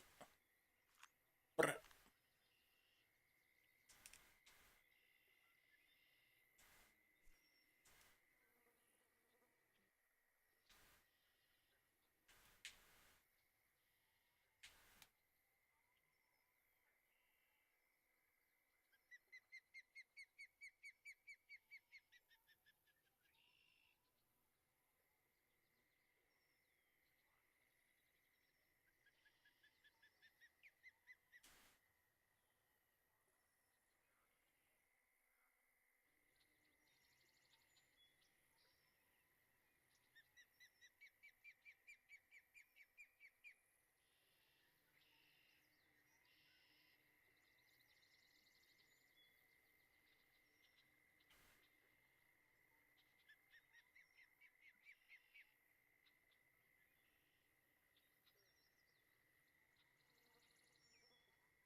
Alright.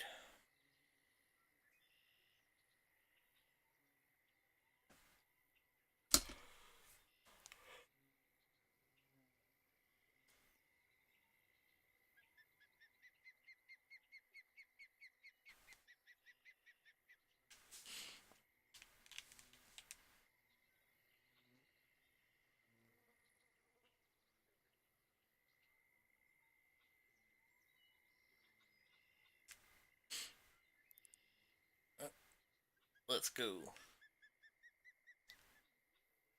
Okay, so this line isn't doing too good. So I guess whenever I make my money back from coming here, uh, maybe I should probably wait until I'm 26. I'll have to leave Florida, repair what I can, get rid of that line, put on a new line, and then buy that better keep net.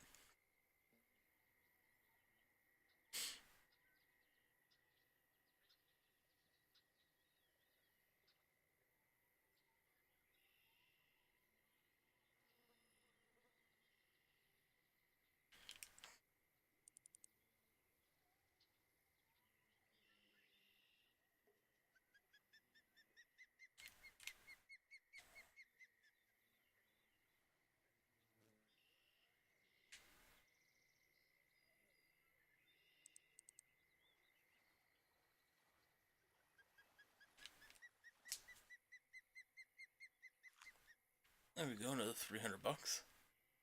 Not too shabby.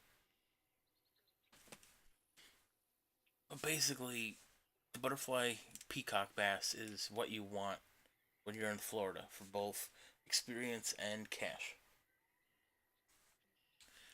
Um, Largemouth do offer quite a bit, but it's close to 100 bucks a pound. So like if you got like a 3 pound you know, uh, largemouth, yeah, you'll get 300 bucks. Um, Unfortunately, like you'll find, 1.8 pound, and whereas a couple pound butterfly peacock is worth 300 bucks. You get you get more experience, more cash from the butterfly than you will from the largemouth, unless you get trophy or unique. Because I don't think there's a unique butterfly, but there is a unique largemouth. Because I caught it from here. Uh,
there we go.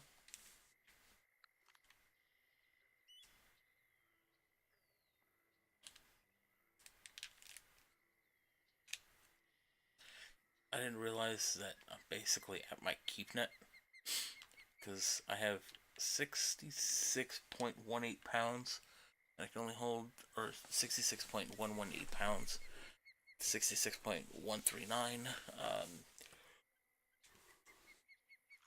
No sense waiting. But I would like to note something. It's 9 o'clock, and we were catching quite a bit of fish, even though we're not, near the peak time anymore. They like the crankbait, and they love that bass jig. Okay, so 5 a.m. See what we got. I'm gonna extend the day.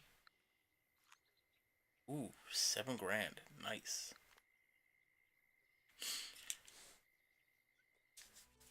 Almost halfway to level 26. Once I get to level 26, I'm gonna be leaving Florida just so I can buy the new keep net and repair and replace everything.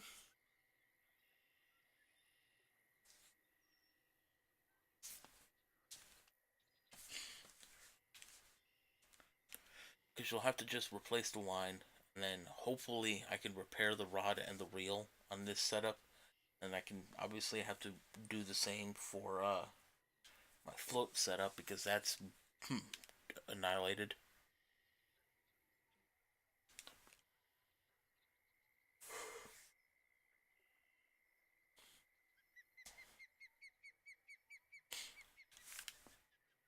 There we go.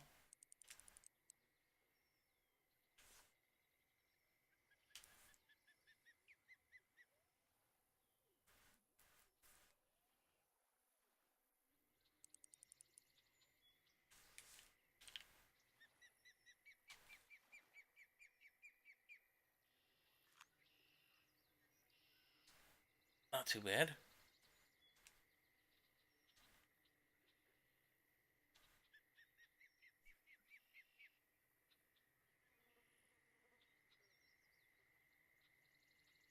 But yeah, once I hit level 26, I'm gonna leave Florida, repair stuff, replace stuff, buy the bigger keep net finally.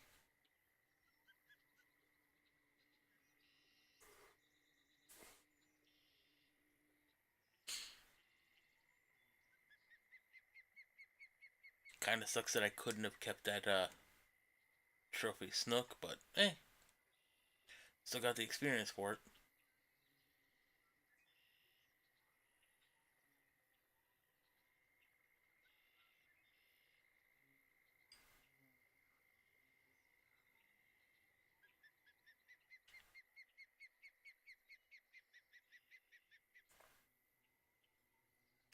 So something did hit this lure, but it didn't actually bite it, unfortunately. Maybe next time.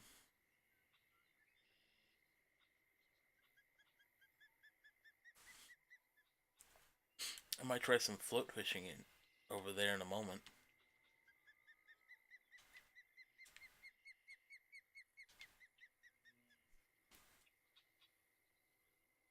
Alright.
Alright. Let's bust out the minnows. What's that at? 14 feet? Or 14 inches, I mean? Okay, that's good. It's on the 4-aught hook, so I shouldn't have to worry about catfish. And where this location is, you almost always won't see largemouth. It's mostly just a butterfly peacock.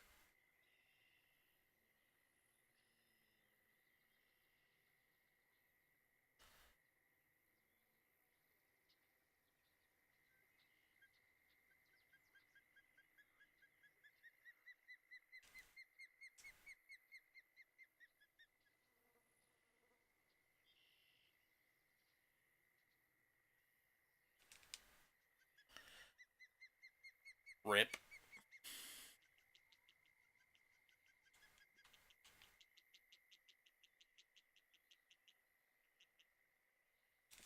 It lives to fight another day. Well, not really, because it basically despawned already.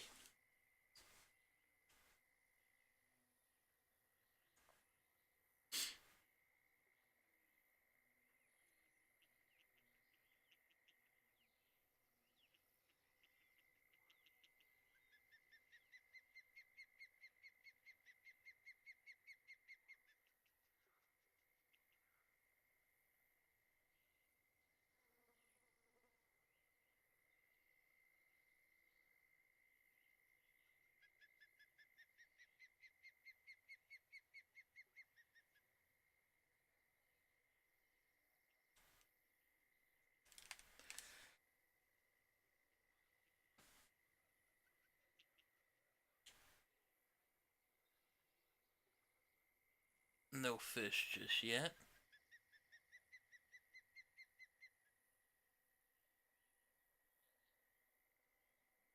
Hmm. Minnows are moving now.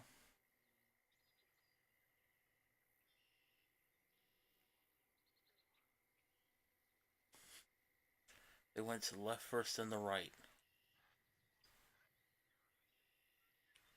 Let's wait.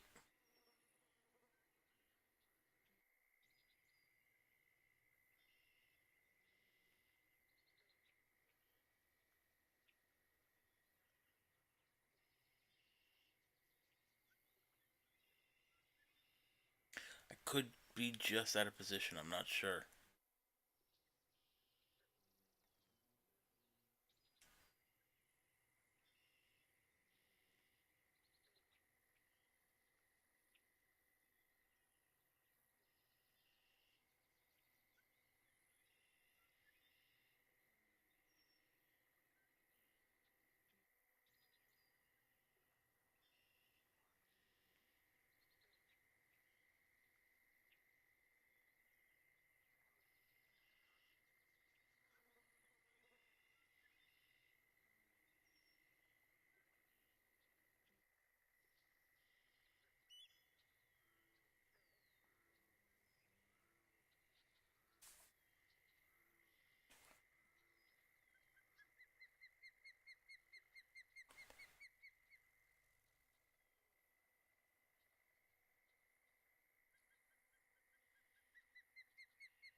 Let's get a little closer.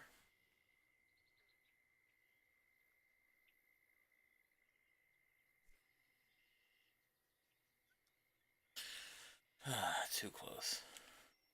Yeah, that just ruined everything. It was easier when I was using the bass jig. We'll do it live. Let's go. Let's put the bass jig back on.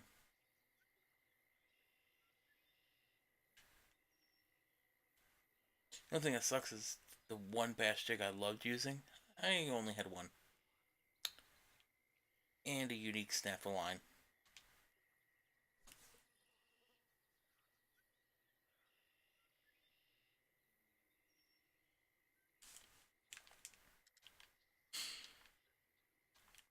Which was actually kind of similar to this. It was a bass jig, 1.5 ounce. It was either 3 or 4-aught hook. Same watermelon.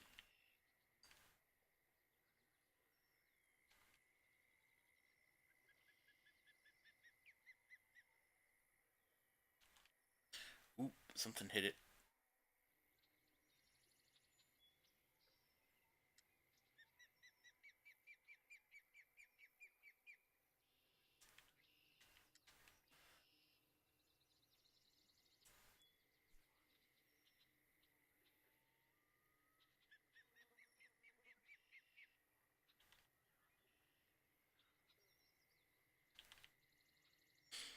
Alright, got that twitching going.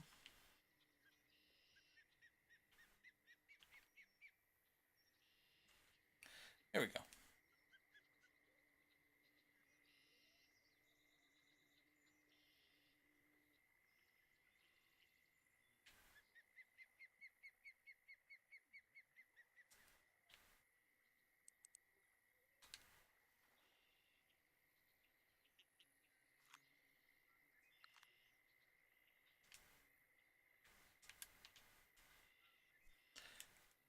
I could be too close. I might get stuck in the reeds.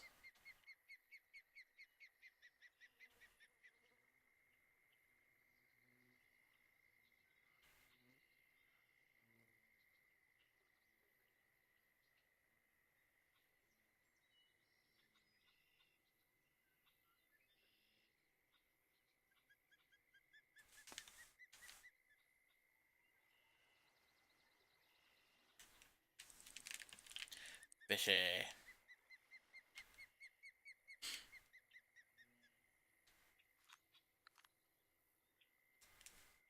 They do seem to love this freaking bass jig, though.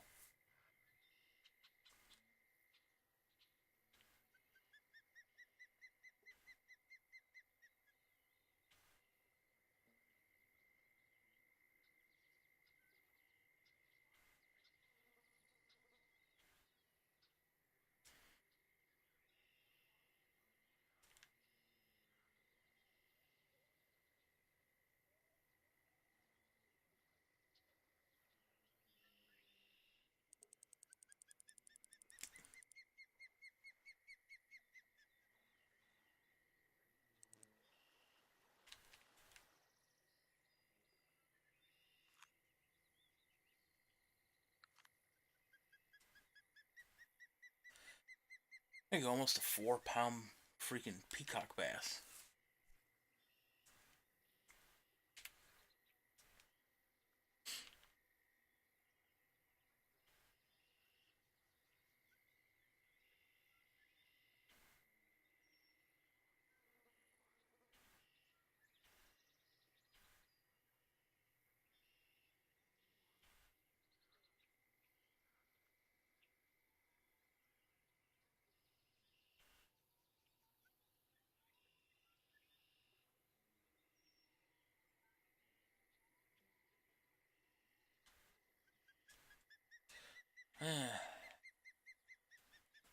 Didn't get a fish on that last pull, but something did hit the lure.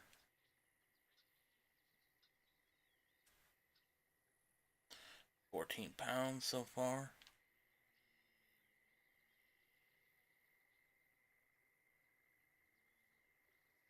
Not too bad. I mean, especially seeing it's up. Oh, there we go. In almost an hour in game, we have about 14.5 pounds.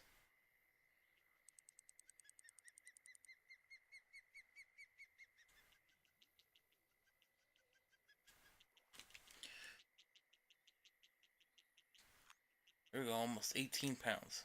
That's not bad.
Okay, here we go.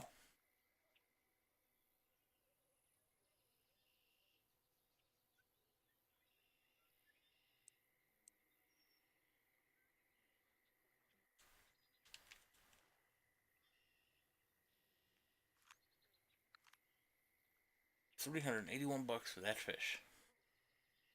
Not too shabby. 21 pounds. So we're about a third full.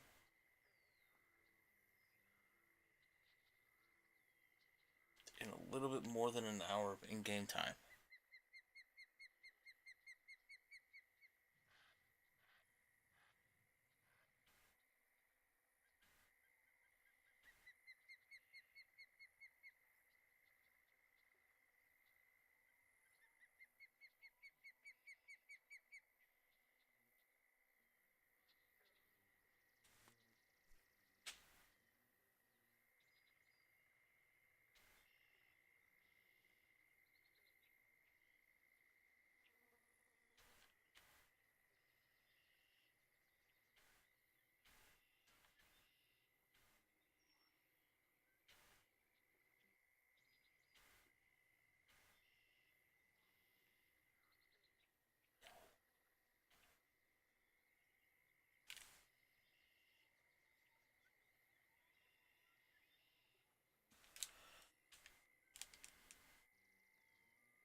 Ugh, lost a fishy.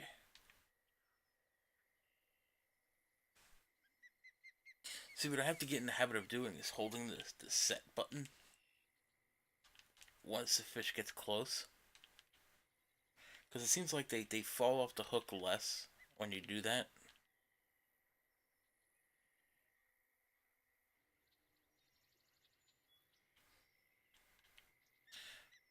Something hit it.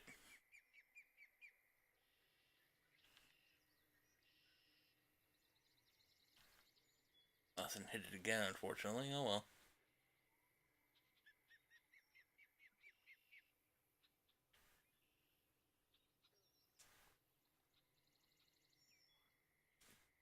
I have faith we'll get it soon.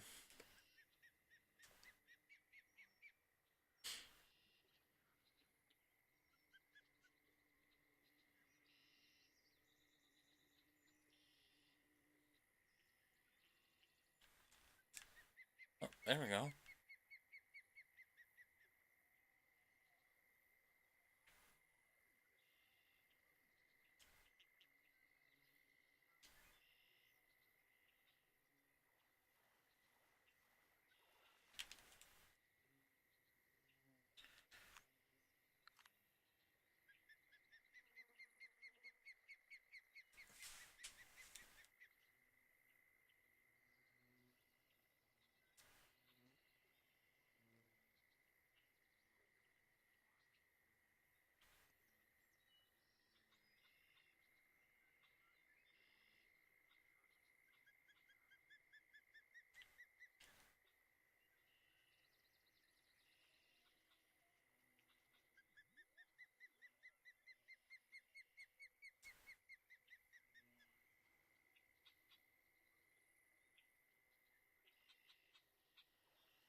Get in, peacock.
Ooh, something hit it. Something hit it pretty good too. I thought I had it.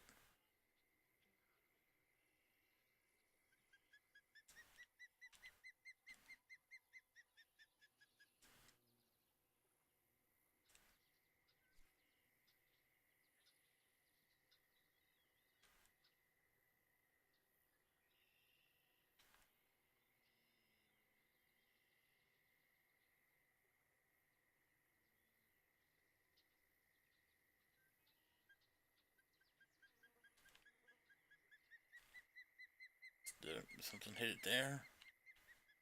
See, one of the ways you can tell if you don't have vibration on, because then you feel a hit, is you see where it says twitching at the top right, when you see the action lure.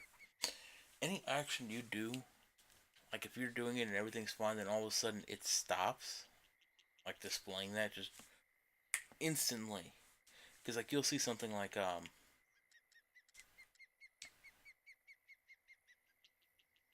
straight and slow, like this one, it's 3.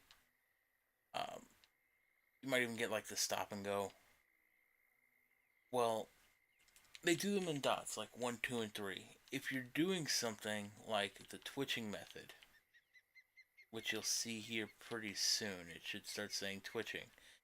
If all of a sudden, and you're doing the motions and like that right there just stopped, you don't see it say twitching, that's because I felt the vibration. A fish hit it. So it disrupted the technique. So if you had vibration off and you wanted to know, that's one way to know.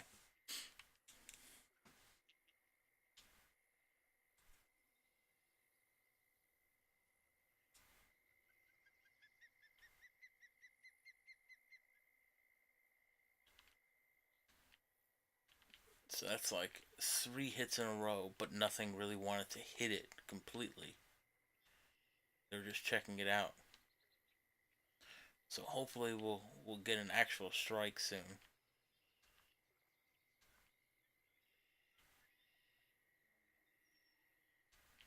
Doesn't seem like it's gonna be this trip.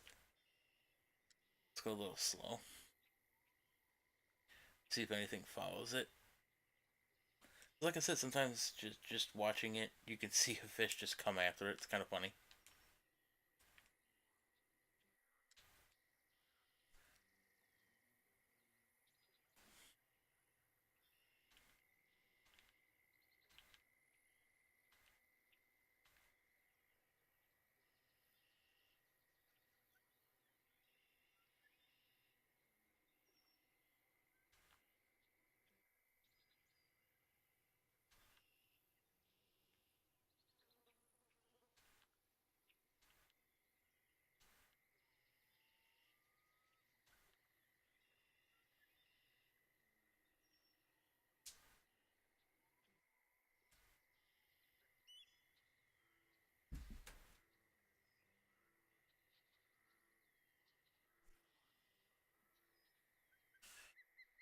Alright, this might be the last, one of the last few casts, because I'm going to end the stream for tonight.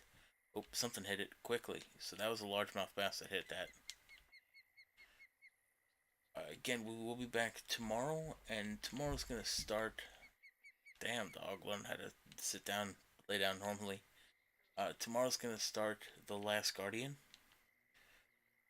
Um, so we're going to be doing The Last Guardian tomorrow, which is Saturday. We're going to be doing it Monday, Wednesday, and Friday if we need to. Oh, there was actually a fish right there. He is. And right there, you saw the fish just completely disappear. That's why, like I said before, I think uh, when people have gone underwater, when they had those glitches, and you see no fish, because this game is created in Unity, I don't think that you'll ever just see a fish randomly spawn, or just like keep populating the lakes. They're only going to spawn based on checks and balances, based on the if and else if statements. Like, if this lure passes by an invisible marker, it's going to say, you know, can this spawn a fish? If yes, spawn a fish. If no, uh, wait till the next marker. Hence why he literally just disappeared. But like I was saying, the last Guardian is going to be tomorrow, and we're going to be doing that Monday, Wednesday, and Friday as well. And Friday if we need to. Um, there might be a bonus stream on Tuesday because Tuesday the update to Fishing Planet drops, and in that update there's going to be topwater fishing, which is stuff like poppers and walkers, which I've been waiting for a while because um, I personally love to fish with poppers in real life. I have a couple hula poppers. They're a lot of fun. So I can't wait for that to be in here for the console because it's on PC. It was just waiting to come on console. Um, Also, in that comes when you hit start and you can see the weather forecast. And if we go down, you can see the next few days, and it shows you the weather forecast for the days. It also shows you the fish activity. On the PC version, to the right of that activity shows the nighttime fishing activity. That is not in console, which is why a lot of people don't even really bother with nighttime fishing because after 9 p.m. it's hard to get stuff. So they're bringing nighttime fishing to console. And the other thing they're bringing to console is kayaks. You can either rent, at least that's what it was originally, you can rent them, or you can buy kayaks and you can go around in lakes. You can either fish directly from the kayak or in certain locations you can go to like floating piers and dock up to one and start fishing from there. Uh, After kayaks, they're going to start working on bass boats, fishing boats.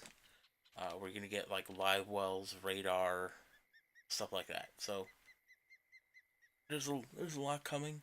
I don't obviously the bass boats are going to be a long time from now, but Tuesday we get the topwater lures, we get nighttime fishing and kayaks. So that's going to be fun.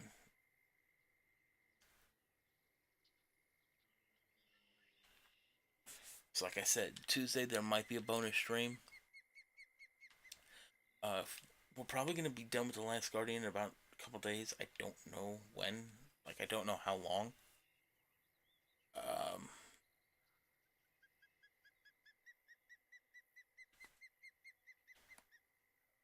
we're if we're not done with the Last Guardian by Saturday, I will be starting another game. Just because next week Saturday, December 9th, is my birthday. So we're gonna be doing Horizon Zero Dawn. If we're not done with the Last Guardian, then Friday, or not Friday, the Monday after that, which is the 11th, we'll be doing Last Guardian. Just to finish it up, and once we're done, we're gonna go back into Horizon Zero Dawn. I've never seen any gameplay of Horizon Zero Dawn really. Just a couple like those trailer videos that were out. That's it. Like I've never seen anybody play it. I've never watched anybody. I've never seen any gameplay videos. Nothing. So I have no clue what to expect.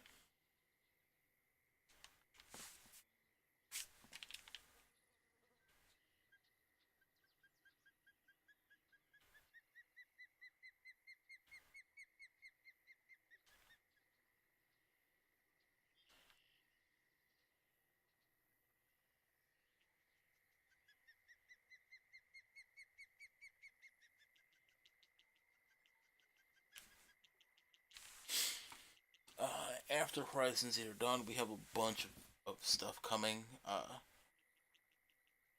I'm in between Horizon Zero Dawn. I am going to be sprinkling in some Cold Deceptor Revolt.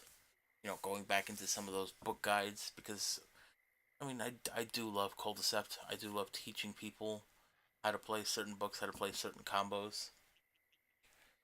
There's a ton of other games as well coming, like Fallout 4 modded. So, I mean, we'll see how things are going. But yeah, next week, Saturday, December 9th, is my birthday, so I will be doing Horizon Zero Dawn.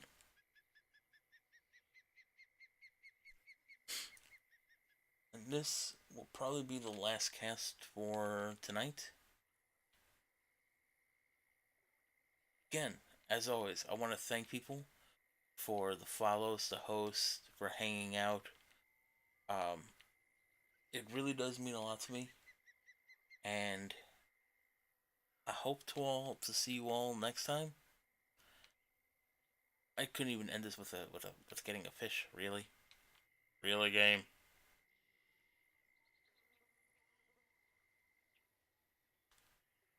All right, I'll throw it out one more time. But yeah, I mean, everything it really does mean so much to me. Uh, for all the hosts, all the follows, hanging out, chatting. Again, we'll be back tomorrow. Tomorrow's going to be the start of The Last Guardian. I have no clue how long it's going to take. And then, regardless, Saturday we'll be doing Horizon Zero Dawn Blind.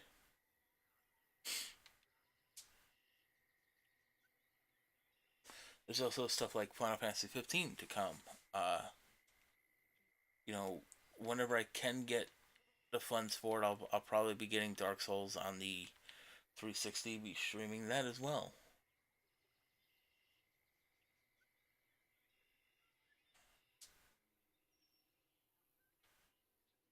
Come on, Fishy. I wanna end the stream on a good note.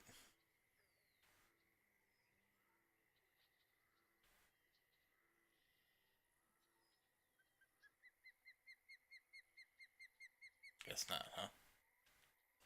I'll go for largemouth then. We'll see. We'll see if it'll be nice.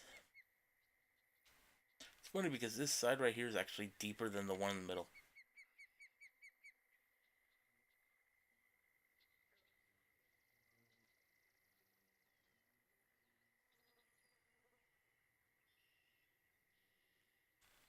Or at least it appears to be that way. Could be more shallow. I don't know. Something did hit it.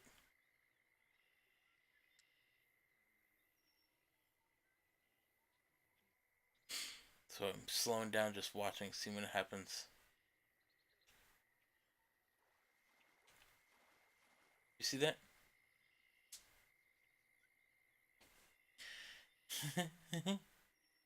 Like they just go nuts over this freaking bass jig. Holy shit. For some reason they just love it.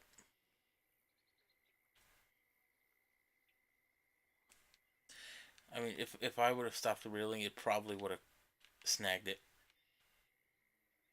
And then I would have been able to end it off on a cool note, but I'm an idiot.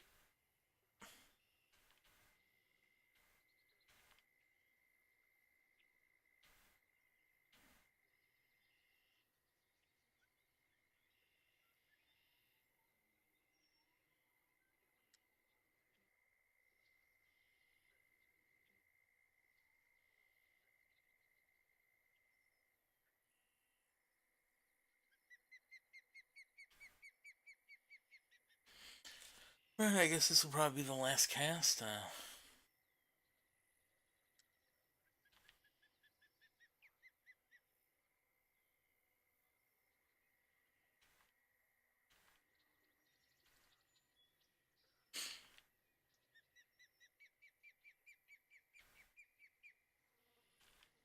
Oh, there we go.